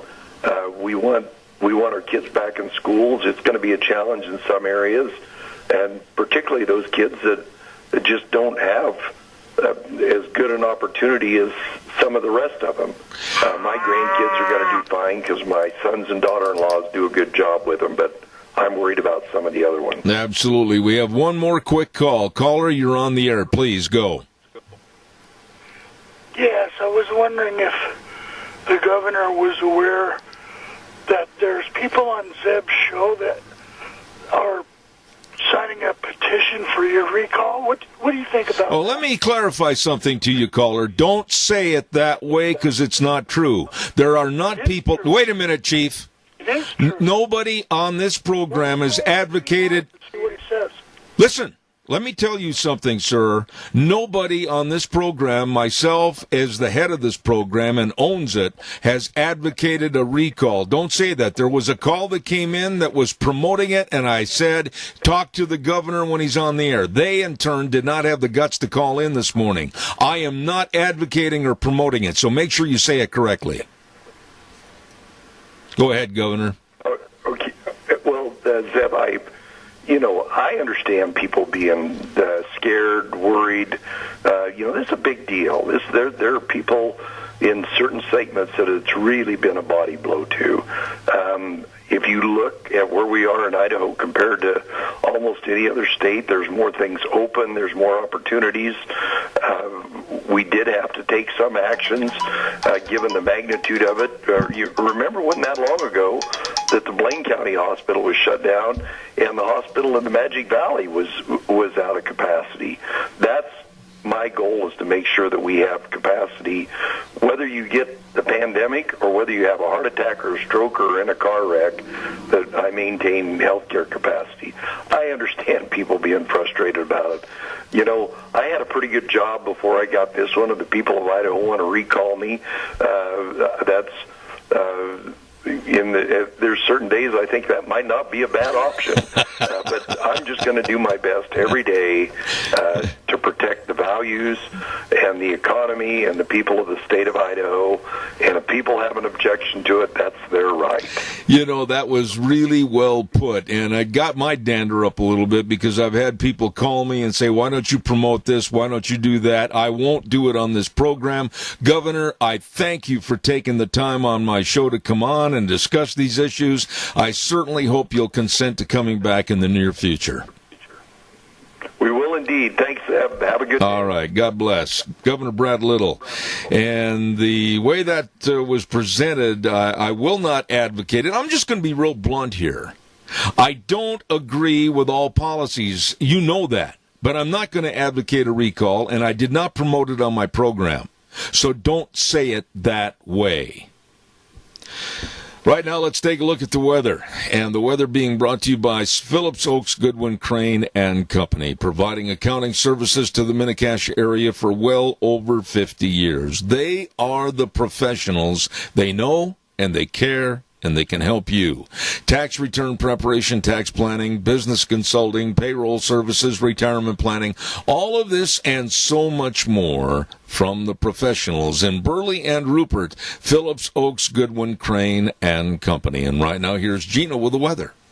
Slightly milder temperatures as we make our way through the rest of this work week. Here's a look at your weather forecast. Sunny skies for today, high of 90. Just a little bit of a breeze at about 6 miles an hour. Tonight, nice and clear with the low of 57. Winds will be picking up just a little bit out of the west. About 15 miles an hour. Winds could gust as high as 23 miles an hour. For tomorrow, sunny skies, high of 94. Partly cloudy and 58 by tomorrow night. Then by Thursday, cooling down to 89. Looks like 85 for Friday and upper 80s for Saturday. That's a look at your weather for Zeb at the Ranch. Thank you, Gina. And the weather brought to you by Phillips Oaks Goodwin Crane and Company. The best of accounting services to you because they are the professionals. 1710 Overland Avenue in Burley and 625th Street in Rupert. Phillips Oaks Goodwin Crane and Company. I want to elaborate a little bit on that call, and I'm very serious about this. I was approached on the phone about, I guess about 3 weeks ago, and some people said, would you support on your program a recall petition against the governor? And I said, no. Then I had another call, and this party said, would you run some ads on your program for the recall petition? And I said, no. I own this thing. This is mine. I'll make the decisions. And I did. Let's not forget our friends over at Patterson's Electronics, 421 East Main in Burley. And believe me, they have all your electronic needs, all the home theater systems, all the video surveillance cameras, car stereos and speakers, complete sound systems, everything, including the best of TVs from Samsung, Sony, Toshiba, and LG TVs. I urge you to get in there and check out what you need. And when it comes to all the electronics, verbiage and conversation, they know. Curtis and Lorena can help you at 421 East Main in Burley. Number to call 678-6997.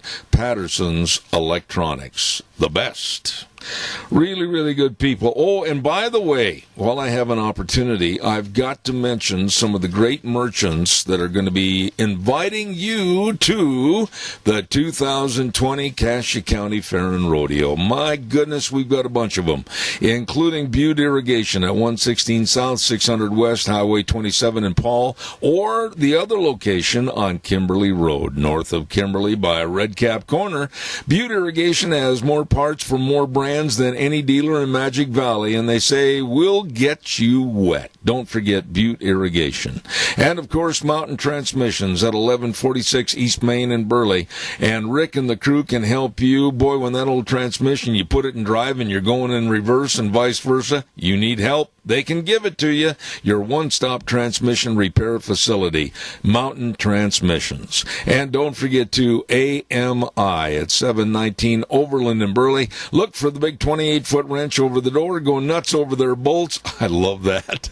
They're the meat and potatoes part of the industry. AMI 719 Overland in Burley.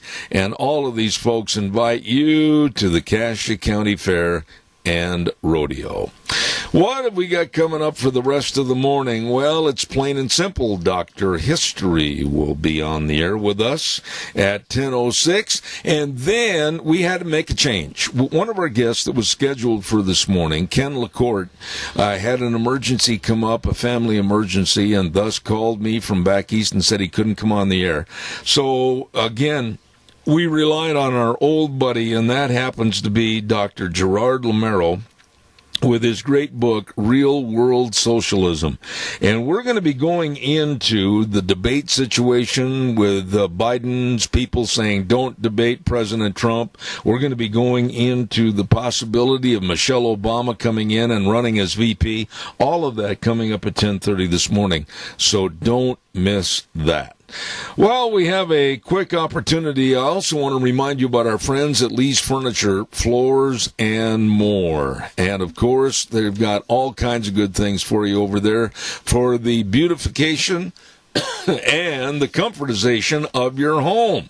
Right now, I want to mention that they're having a big sale on Simmons Beauty Rest mattresses. Oh, if you're having a hard time sleeping at night, I think we have the problem solved with a Simmons Beauty Rest mattress. Oh, my goodness. And don't forget, too, they've got 40% off on all the window coverings, the blinds, and the shades. And, of course, they've got the largest selection of all the recliners. They want to keep you comfy and beautify your home at Lee's Furniture, Floors and More, 459 Overland in Burley. You stop in and see those good folks today. Well, I believe he already walked in the door. My studio door is closed, so I can't see, but I'm going to say that Dr. History is in the house, and he'll be on the air right after the news from CBS. We'll send it over to Sean, be back in about 7 minutes.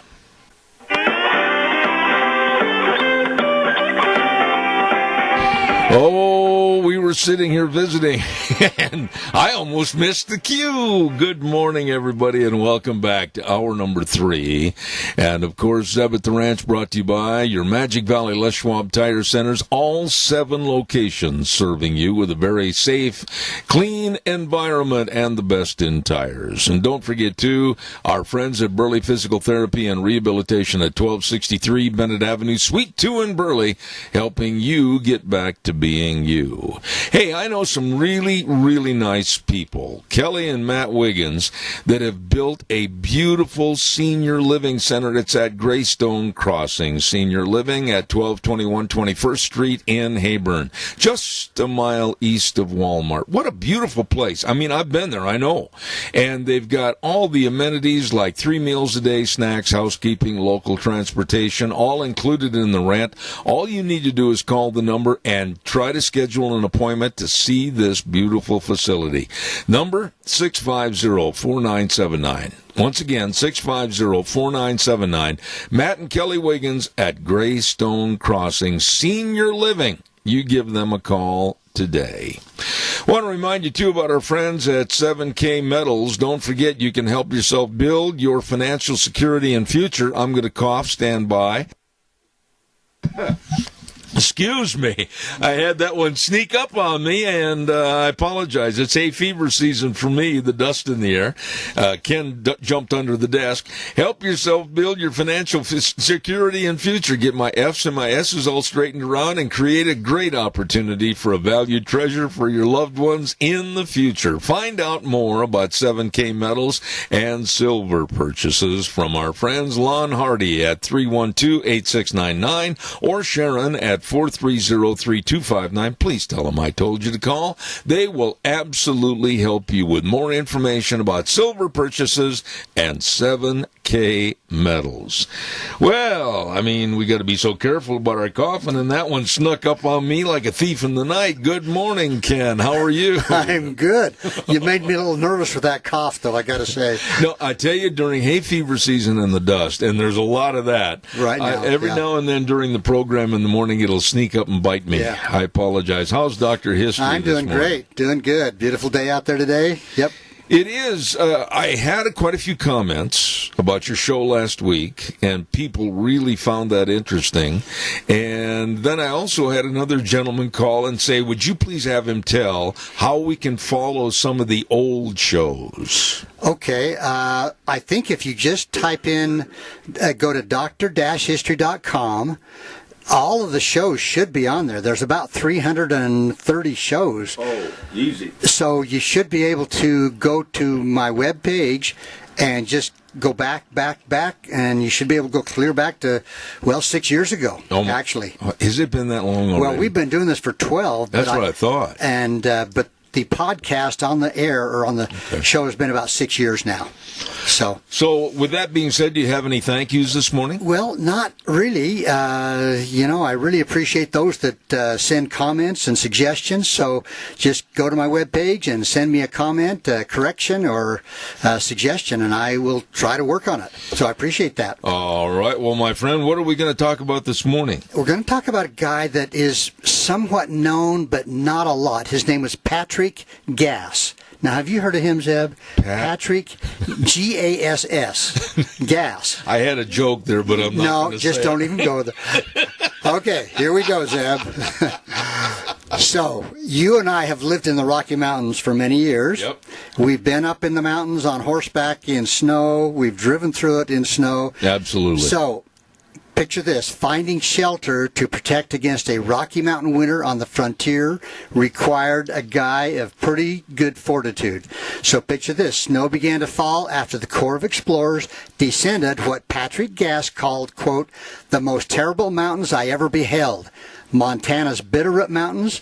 By the time the Trailblazers had traveled roughly 4,100 miles from the mouth of the Missouri River to the Pacific Ocean, and they decided to build their winter quarters. The crew celebrated Christmas Day in 1805 in their brand new Fort Clatsop, which, of course, is over there by Astoria, Oregon. Mm-hmm. So, now, in 1925... What a name. Yeah, Clatsop. It's got to be an Indian... They could have said Smith or something, but not Fort Clatsop. It's got to be an Indian name. So, in 1925, Catherine Downing Smith, the wife of one of Patrick Gass's grandsons, wrote a letter to her niece Pearl asking about Gass.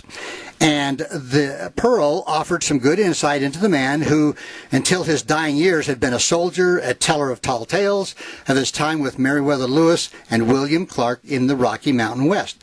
So here's what Pearl said. She said, in height, he was medium, had gray blue eyes and dark brown hair, and evidently he resembled his mother, because she said... She must be like... You've got the cough, too. I do.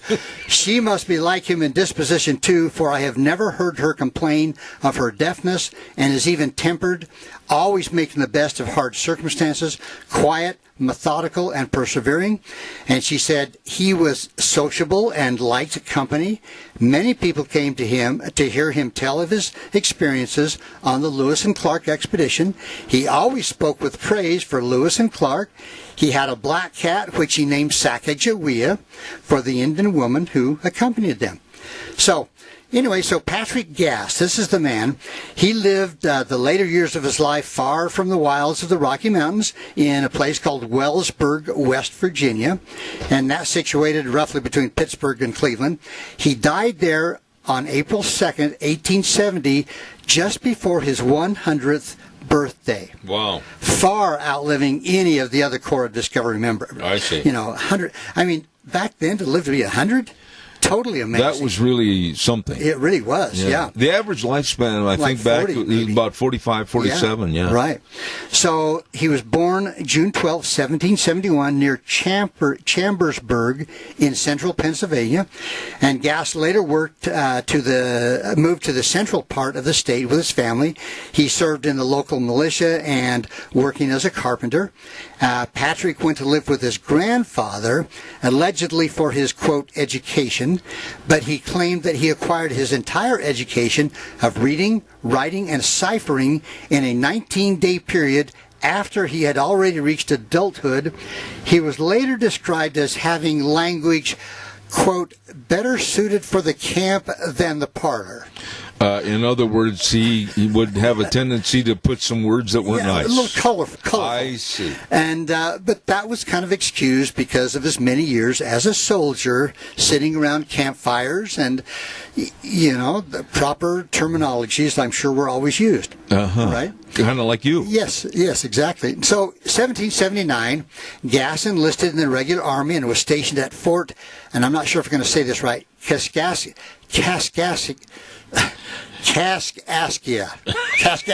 You were better off just saying up at the fort. I should have said the fort. And it was in Illinois territory. And I'm not going to say that name again. Nope. Anyway, that post is where, in 1803, an equally young and ambitious man named Meriwether Lewis, with orders from U.S. President Thomas Jefferson, went looking for Patrick Gass to join the celebrated Corps of Discovery. And the mission of the Corps, of course, was to chart a path to the Pacific Ocean in the newly opened expanse of the territory recently acquired by the U.S. from France. Of course, we know that as the Louisiana Purchase. Now, after the expedition left St. Louis, Missouri, it ascended the Missouri River. Sergeant Charles Floyd died in what is now known as Floyd's Bluff in Sioux City, Iowa. Now, I've never heard of that, but no, I've been through that area quite a few times. Floyd's I'm not familiar with it. Yeah. Anyway, this 22-year-old sergeant died in 1804 from a ruptured appendix. So Captain William Clark's journal entry for that day read, quote, Floyd died with a great deal of composure. We buried him on top of the bluff, 1/2 mile below a small river to which we gave his name. He was buried with honors of war, much lamented. A cedar post with the name Sergeant C. Floyd died here, 20th of August, 1804. We fixed at the head of his grave. And then he continues, he says, this man at all times gave us proofs of his firmness and determined resolution to do service to his country and honor to himself. After paying all the honor to our deceased brother, we camped in the mouth of Floyd's River, about 30 yards wide, a beautiful evening. So they really paid tribute to this young man that died at that time. Yeah. But so that same evening, the men elected Patrick Gass to serve as sergeant in Floyd's place, to take his place. Floyd's untimely passing was fortunately the only one of the entire expedition that died. And despite the sadness of the affair, all was not lost for the Corps. In Gass's journals, he wrote of spending Christmas at Fort Mandan that year. And he said, quote, this evening we finished our fortification. Flour, dried apples, pepper, and other articles were distributed in the different messes to enable them to celebrate Christmas in a proper and social manner. You know, what was the standard bill of fare when they were like on these journeys westward? I mean, what was the food like? You know, I'm sure they probably did pretty much what the people on the Oregon Trail, just whatever could be preserved. So or on the cattle drives, you know, flour, maybe some sugar, a lot of beans, probably beans, jerky, molasses, anything that could be preserved. Yeah. Anyway, Meriwether Lewis must also have liked this Pennsylvania-born Irishman, because a year later, when Gass, quote, he erred in a way likely to bring a display of Lewis's quick temper. Okay, that's in their words. Yeah. The captain wrote indulgently, even cheerfully, quote, Sergeant Gass lost my tomahawk in the thick brush, and we were unable to find it. I regret the loss of this useful implement. However, accidents will happen in the best families, and I consoled myself with the recollection that it was not the only one we had with us. I love the way they talk, don't you? You know, really, the language was really a colorful language really back in those days. Yeah. So anyway, despite his duties as a non-commissioned officer, Gass sometimes joined the expedition's hunting trips. He experienced no outstanding adventures on the journey and no major injuries or illnesses, so he got along pretty good. But the completion of the fort was cause for celebration. On Christmas Day, Gass wrote, quote, Captain Clark then presented to each man a glass of brandy, and we hoisted the American flag in the garrison, and its first waving in Fort Mandan was celebrated with another glass. The men cleared out one of the rooms and commenced dancing, which was continued in a jovial manner till 8 at night. Wow. So they stayed up pretty late. Who played all the instruments? That I don't know. Oh. The expedition built this fortified encampment along the Missouri River in present-day North Dakota. Gass's skill as a carpenter were put to good use in constructing Fort Mandan. That's where Lawrence Welk was from, in that area. Oh, is that Maybe right? they hired him. They could have done. Anyway, Gass also oversaw the construction of winter quarters at Camp Du Bois and Fort Clatsop. He hewed dugout canoes in Mandan near White Bear Island in present-day Montana and Canoe Camp in Idaho. And I hadn't heard of those camps. Whereabouts was that in Idaho? Is that way up north? It talks about Du Bois, so I'm not exactly sure where that could be, that canoe camp. Yeah. But I'm guessing it's got to be northern. Yeah. But he constructed wagons to portage the canoes to the Great Falls in Montana Territory. Not everything was a success. Gass also helped Lewis try to build his experimental iron frame boat near the Great Falls. Lewis had thought of this idea back east, believing a lightweight and maneuverable boat would allow the expedition to make good time. So once Lewis unpacked the boat, however, he realized the lack of pine trees meant he didn't have a substance to make pitch to seal the boat. How many men were on that? What was it? It was. I can't remember the number. It was quite a few. Yeah, I'm just taking a guess, 80 or so? I was thinking you're pretty close to it. Yeah. I was going to say 75 or 80, yeah. But anyway, so Lewis didn't have any pitch to seal the boat for his invention, but he worked really hard, and Lewis devised a kind of a formula of buffalo tallow, beeswax, charcoal, and hides for the seal to seal the hides around this metal frame, but it didn't work. Yeah. So that was done. How did they find out it didn't work? Here, you get in this boat and we'll see how far you go. But anyway, Lewis, he says, to make further experiments in our present situation seemed to me madness. The buffalo had principally deserted us, and the season was now advancing fast, and he wrote that on July 9th, 1805. So they gave up on that deal. Now, in addition to this, his participation in the Great Journey, Gass was the author of the first published account of the expedition, his journal, Gass's Journal, and that covered events from May 1804 to September 1806, and it was one of 4 kept by expedition members other than Lewis and Clark. Is it in a museum? I'm not sure. So there, I think we think of Lewis and Clark as the only ones that wrote about this, but they weren't. But anyway, the following extract of a certificate delivered by Captain Lewis to Sergeant Gass, dated St. Louis, October 10th, 1806, shows kind of the high esteem that they had, the character and good conduct of this non-commissioned officer during the expedition. And here's what he wrote about Gass. He said, quote, as a tribute justly due to the merits of the said Patrick Gass, I with cheerfulness declare that the ample support which he gave me under every difficulty, the manly firmness which he evinced on every necessary occasion, and the fortitude with which he bore the fatigues and painful sufferings incident to that long voyage entitles him to my highest confidence and sincere thanks, while it eminently recommends him to the consideration and respect of his fellow citizens. Now that's a pretty amazing tribute. Well, it is, but what amazes me about everything you're saying is all these tributes and all these diary recordings, etc. These folks must have had a really good education to be able to write like that. Yes, yeah. Again, the language back then is very descriptive. Yeah, absolutely. So, but Gass is also noteworthy for being only one of only 2 expedition members to have their photograph taken. There's only 2 actual photographs of people that were on that expedition. Of all those people? At the age of 98, he was also the last living member of the Corps of Discovery. Wow.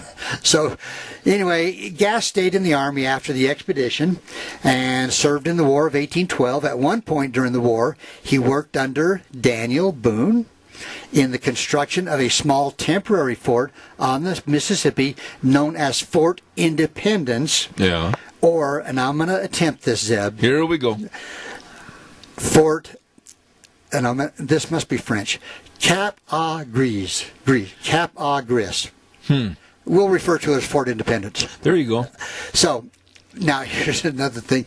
He lost one eye in an accident and was honorably discharged. For many years thereafter, he worked at many jobs. Now, after Gass returned to civilization in September 1806, he sought out and formed a partnership with a guy named David McKeon.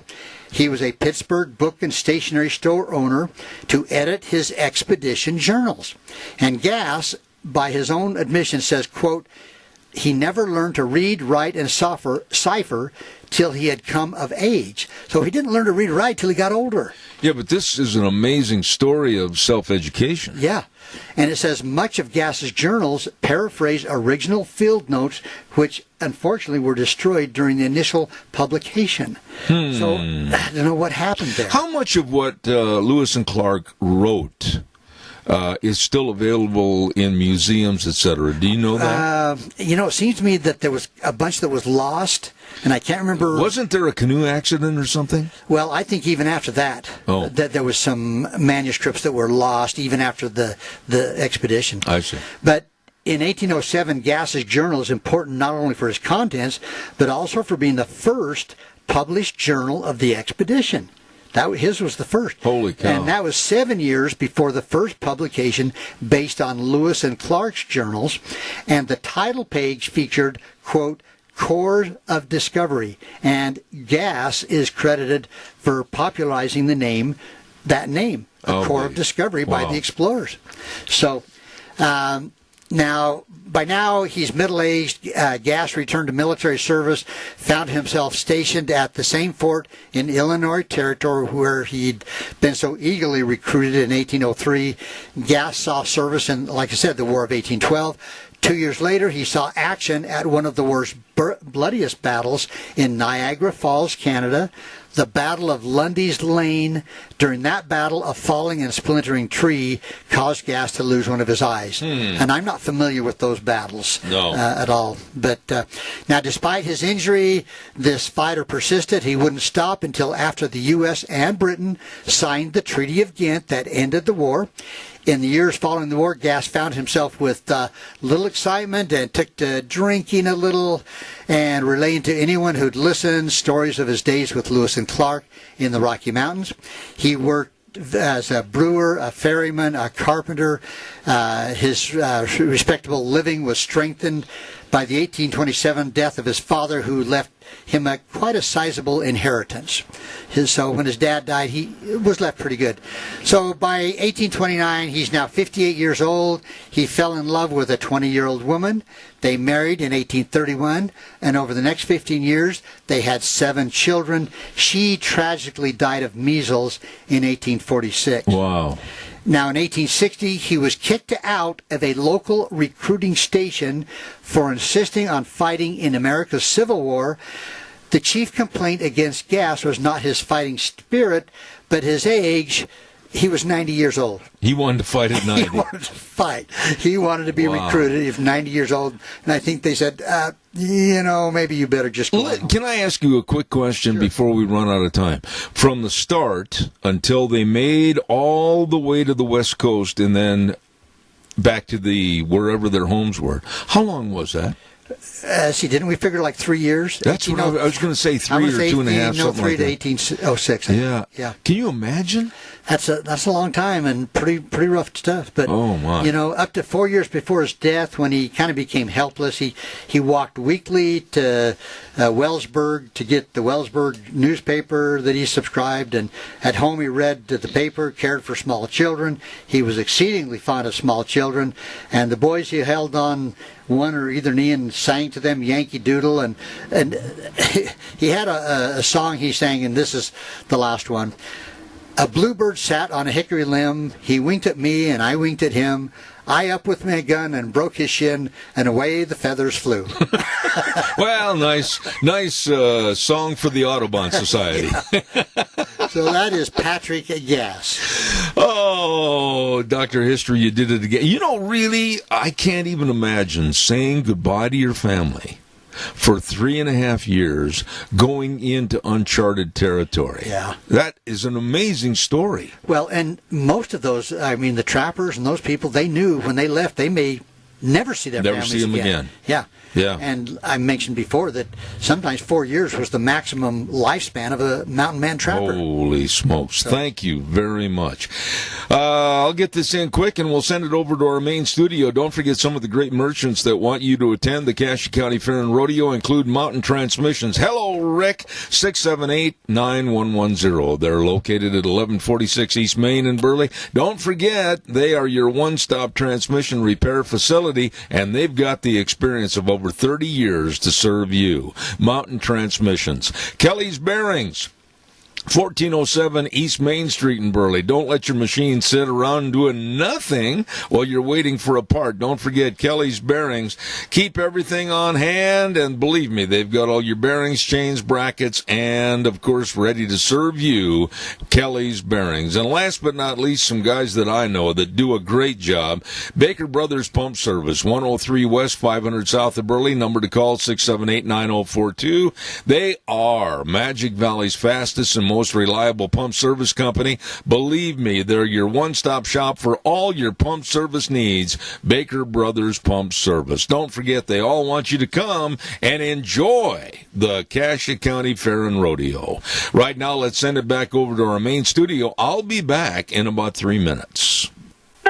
And now, back to Zeb at the Ranch on AM 1230 KBAR. To reach Zeb, call 436-2244 or toll free 1-866-927-4587. And now, here is Zeb Bell. Thank you very much, and welcome back to our last half hour. And I want to say this before I introduce this man.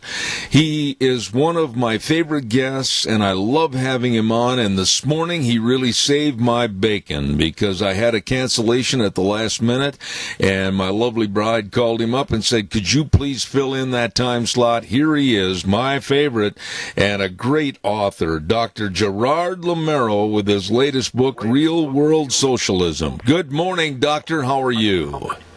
I am doing great, and I hope all your listeners are doing great, too.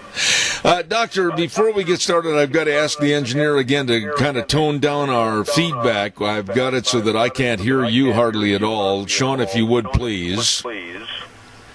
Turn that down a little bit, please. A little better for you? It's loud enough to where I can't hardly understand you, but we need to turn the feedback down. Thank you.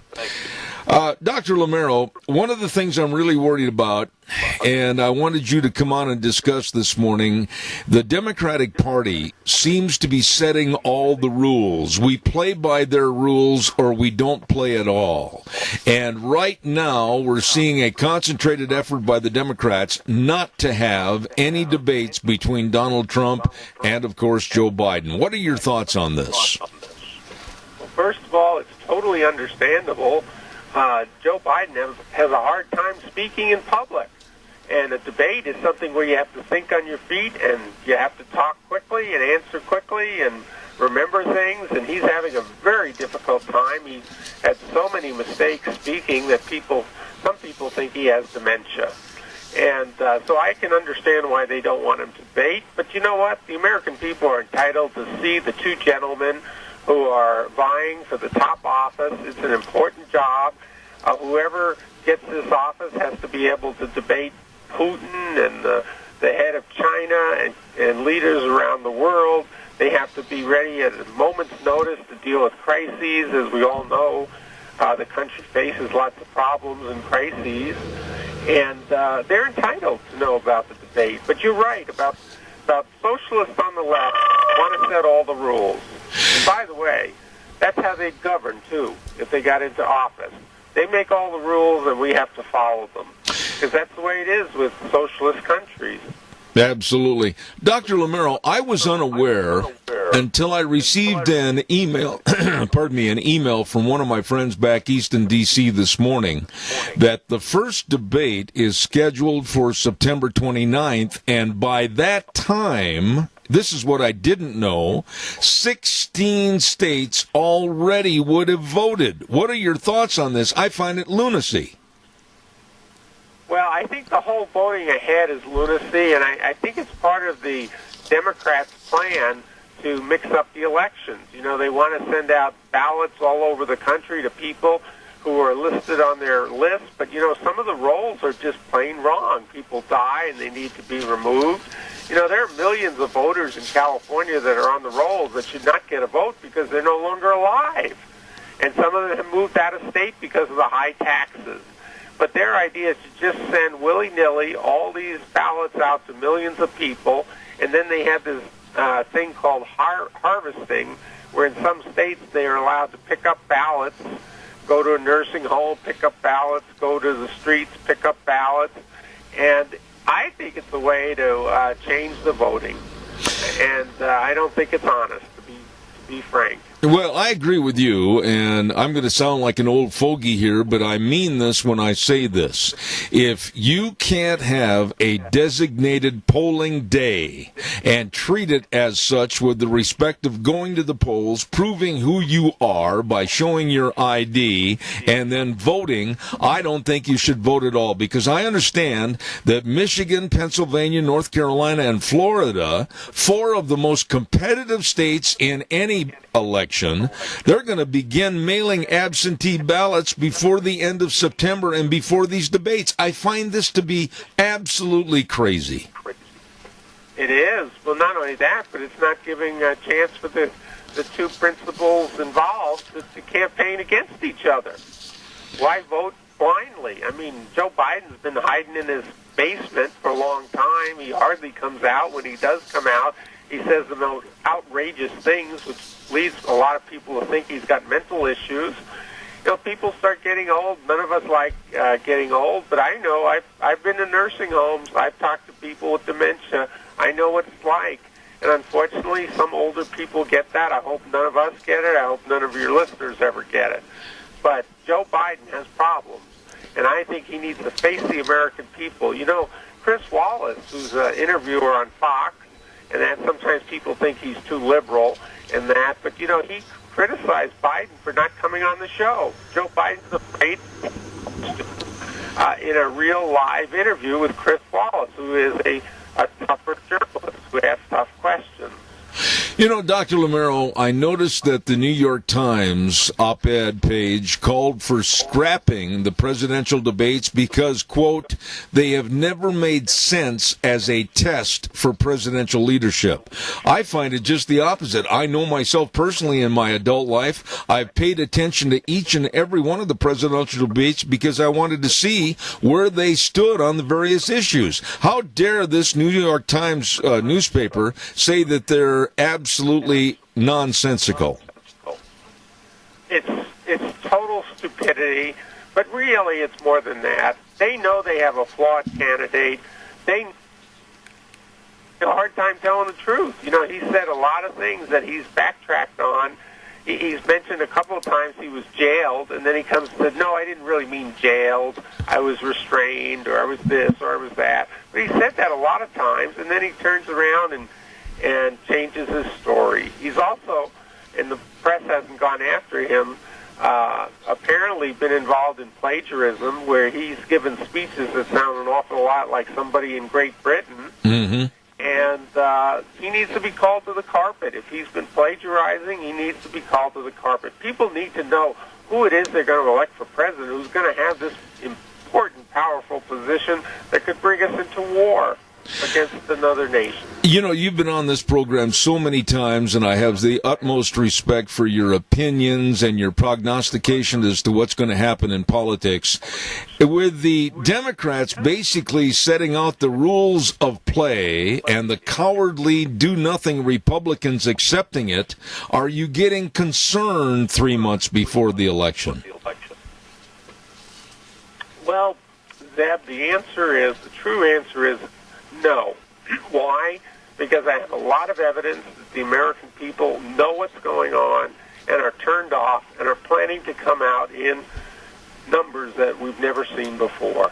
A lot of people are planning to vote who've never voted before because they don't want to lose their country. And I've also heard something else. I've heard stories of people saying they were called by pollsters, and they hear this thing, I'm from CNN, and we're doing a poll, and as soon as they hear that, they said, we try to fool them. We try to tell them we're not for Trump, which we are. We tell them the opposite, to give them the wrong answer and have them have egg on their face when the election is over. A lot of people are fooling the pollsters once more, plus the pollsters don't really get an accurate reading anyway for a number of other reasons that I went into in one of my books. More Great News for America, I talked about why the polls are wrong. There's a list of reasons. Probably your show isn't long enough to go through all the reasons, but there are a lot of reasons why they're wrong. Let me ask you this. There's been a lot of discussion in the last couple of days in regards to, is it going to be Susan Rice as the VP pick? Is it going to be Kamala Harris? Is it going to be Karen Bass?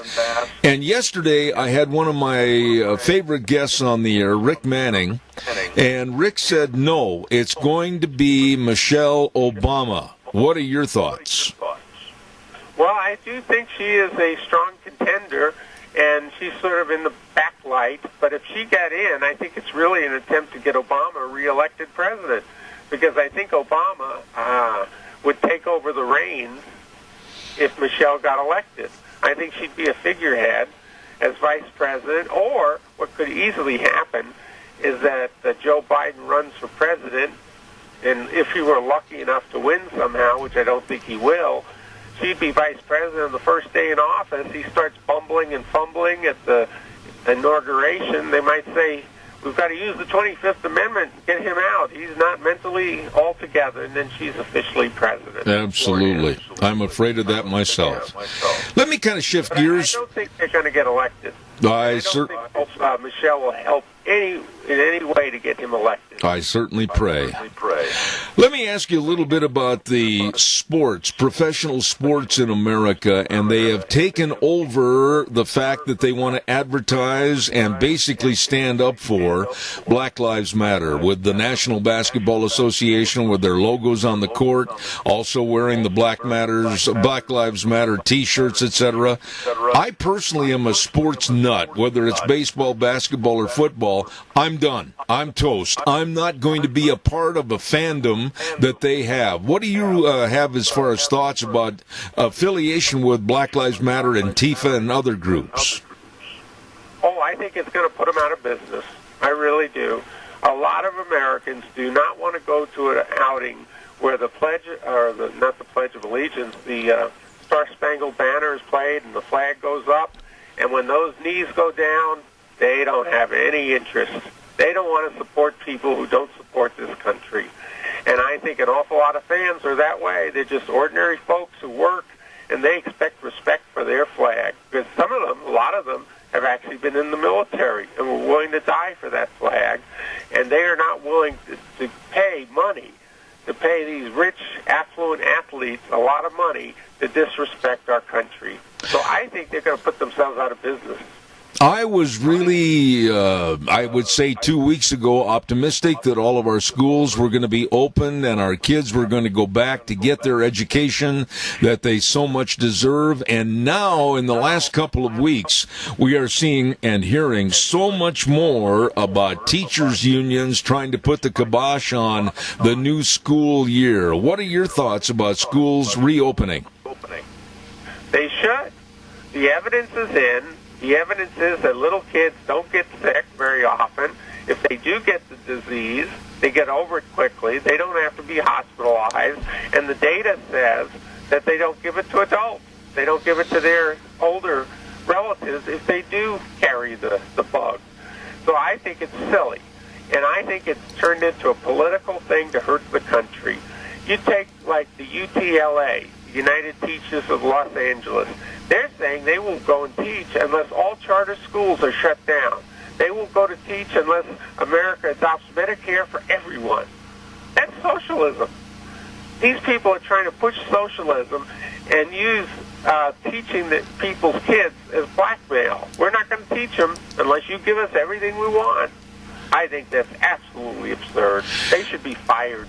I absolutely agree. Now, let me ask you about one more story that's in the news this morning, and it really scares me, and it was centered around an Illinois state representative that wants to create a movement to abolish all our history books and rewrite and teach history in favor of blacks, Hispanics, and Asians here in the United States, because he says all of the U.S. history is about white privilege and a racist society. What are your thoughts on this? Oh, it's outright Marxism. Marxism, remember, the way they get into a society and try to take it over is they try to destroy your history, your heritage. They're trying to destroy a great country's heritage. We have a great heritage. We believed in our rights coming from God, our freedom being God-given. These are atheists, Marxist atheists. They don't believe in God. They don't believe in religion. They don't believe in Christianity. And that, they just want to destroy religion and destroy a country, especially a country based, on foundations that are biblical.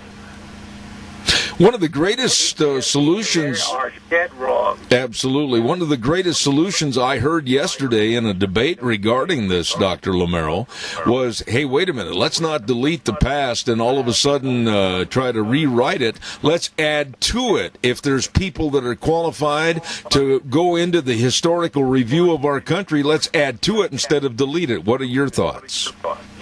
As long as they do it accurately and it's not a lot of hooey, but if it's legitimate and they have legitimate things that are researched and they're true, but we don't want to use that as an excuse to give us fake news and fake history. We've got enough fake news right now, and we don't need any fake history. Marxist or Marxist, let's call a spade a spade. These people want to get rid of our country, and we're not going to allow it to happen. Are you surprised, and I think I've asked you this before, are you surprised as to the amount of people, the numbers of people that through their education system or lack of have decided to be bent on socialism for this United States? I'm not surprised, but I'll also say something else, and that is it's very low. The people who really buy into true socialism and Marxism and communism, they're really a small little handful of people compared to this country. That's why they have no business, if they're a half of 1%, have any business of running this country or dictating to us how we're going to do an election, how we're going to run a city, whether we're going to fund or defund the police. They have no business. Just a handful of noisy radicals. No way. I understand there are foolish people in the world, and we all know that, and some people have been educated poorly relative to socialism versus our wonderful system of freedom and capitalism and free enterprise. But it's a small number, and sometimes when they get out of college, they've been indoctrinated, but boy, as soon as they get their first paycheck, they don't like the taxes coming out. Let me ask you finally about your book, Real World Socialism. How's the book doing? And again, I want to have everybody know how to obtain this book. It's one of the best reads ever. Well, I think it's well written. It is well researched. I have a great library on capitalism, on freedom, and on socialism, because you got to know the enemy, and the enemy is socialism. And it's a great book. It'll give you all the words you need to debate anybody. You can go to any socialist and out-talk them and out-argue their crazy arguments for socialism. It's a great book. It really is. It's selling well. It's selling all over the world. And I think it's perfect for college kids, high school students who need to know the truth between socialism and capitalism, especially if they have to put up with these Marxist professors that want to turn this country into a socialist communist country. Absolutely. They need the ammunition in terms of how to debate and argue with them. This book will give them all the ammunition they need, and by the way, people love it. Absolutely. I get lots of compliments on the book, and it's selling well. Well, it's one of my favorite books, and I've read it at least 3 times, and I really appreciate you being on the program. Kind of a last-minute deal for you, and I do thank you. Dr. Gerard Lamero, author of his latest book, Real World Socialism. God bless you, man, and thanks for filling in and helping me out this morning. I'm happy to, and God bless you, and God bless your entire staff, and also your listeners. Thank you very much. A true friend of this program, and the book is amazing. I urge you to get a copy of this as soon as you can. It's called Real World Socialism, Spiritual, Moral, and Economic Bankruptcy by my dear friend, Dr. Gerard Lamero. Thank you very much. Right now, ladies and gentlemen, it's time for the weather forecast. Almost past time, Zeb. You better hurry up and get it done. And the weather brought to you by Scarrows Meats. And, of course, they're located at 331 North Road, Jerome. Oh, you can go to the website, scarrowsmeats.com. Check out all the delicious meats. I mean, everything from all the different flavors of bacon to the brats to the breakfast sausages to all the hams and the pork chops and all the marinated pork ribs and the tri-tips. Oh, the list goes on of delicious meats for you, your family, for any gathering. All you have to do, we want more information, like I said, go to the website, scarrowsmeats.com, or give them a call at 324-7657. Right now, we're going to have Gina with the weather. Slightly milder temperatures as we make our way through the rest of this work week. Here's a look at your weather forecast. Sunny skies for today, high of 90, just a little bit of a breeze at about 6 miles an hour. Tonight, nice and clear with the low of 57. Winds will be picking up just a little bit out of the west.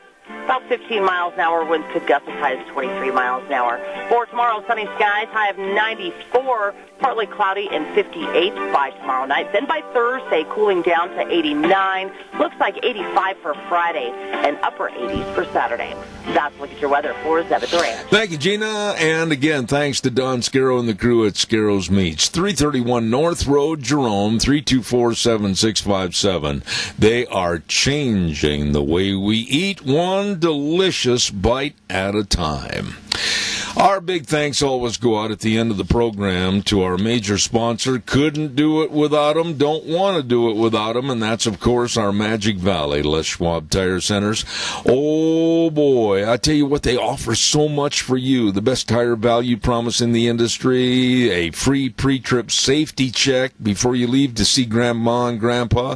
They offer on that free pre-trip safety check a tire inspection, tire pressure check, and they take a look at the wheel alignment to make sure that your tires are wearing properly, visual inspection of the front end components, they check your brake components, and they look at your shocks and struts, and the battery inspection with a load test. You better get in there today before you leave to go anywhere and check it out. Also, don't forget they've got the best in tires, all sizes, all tread designs for your vehicles.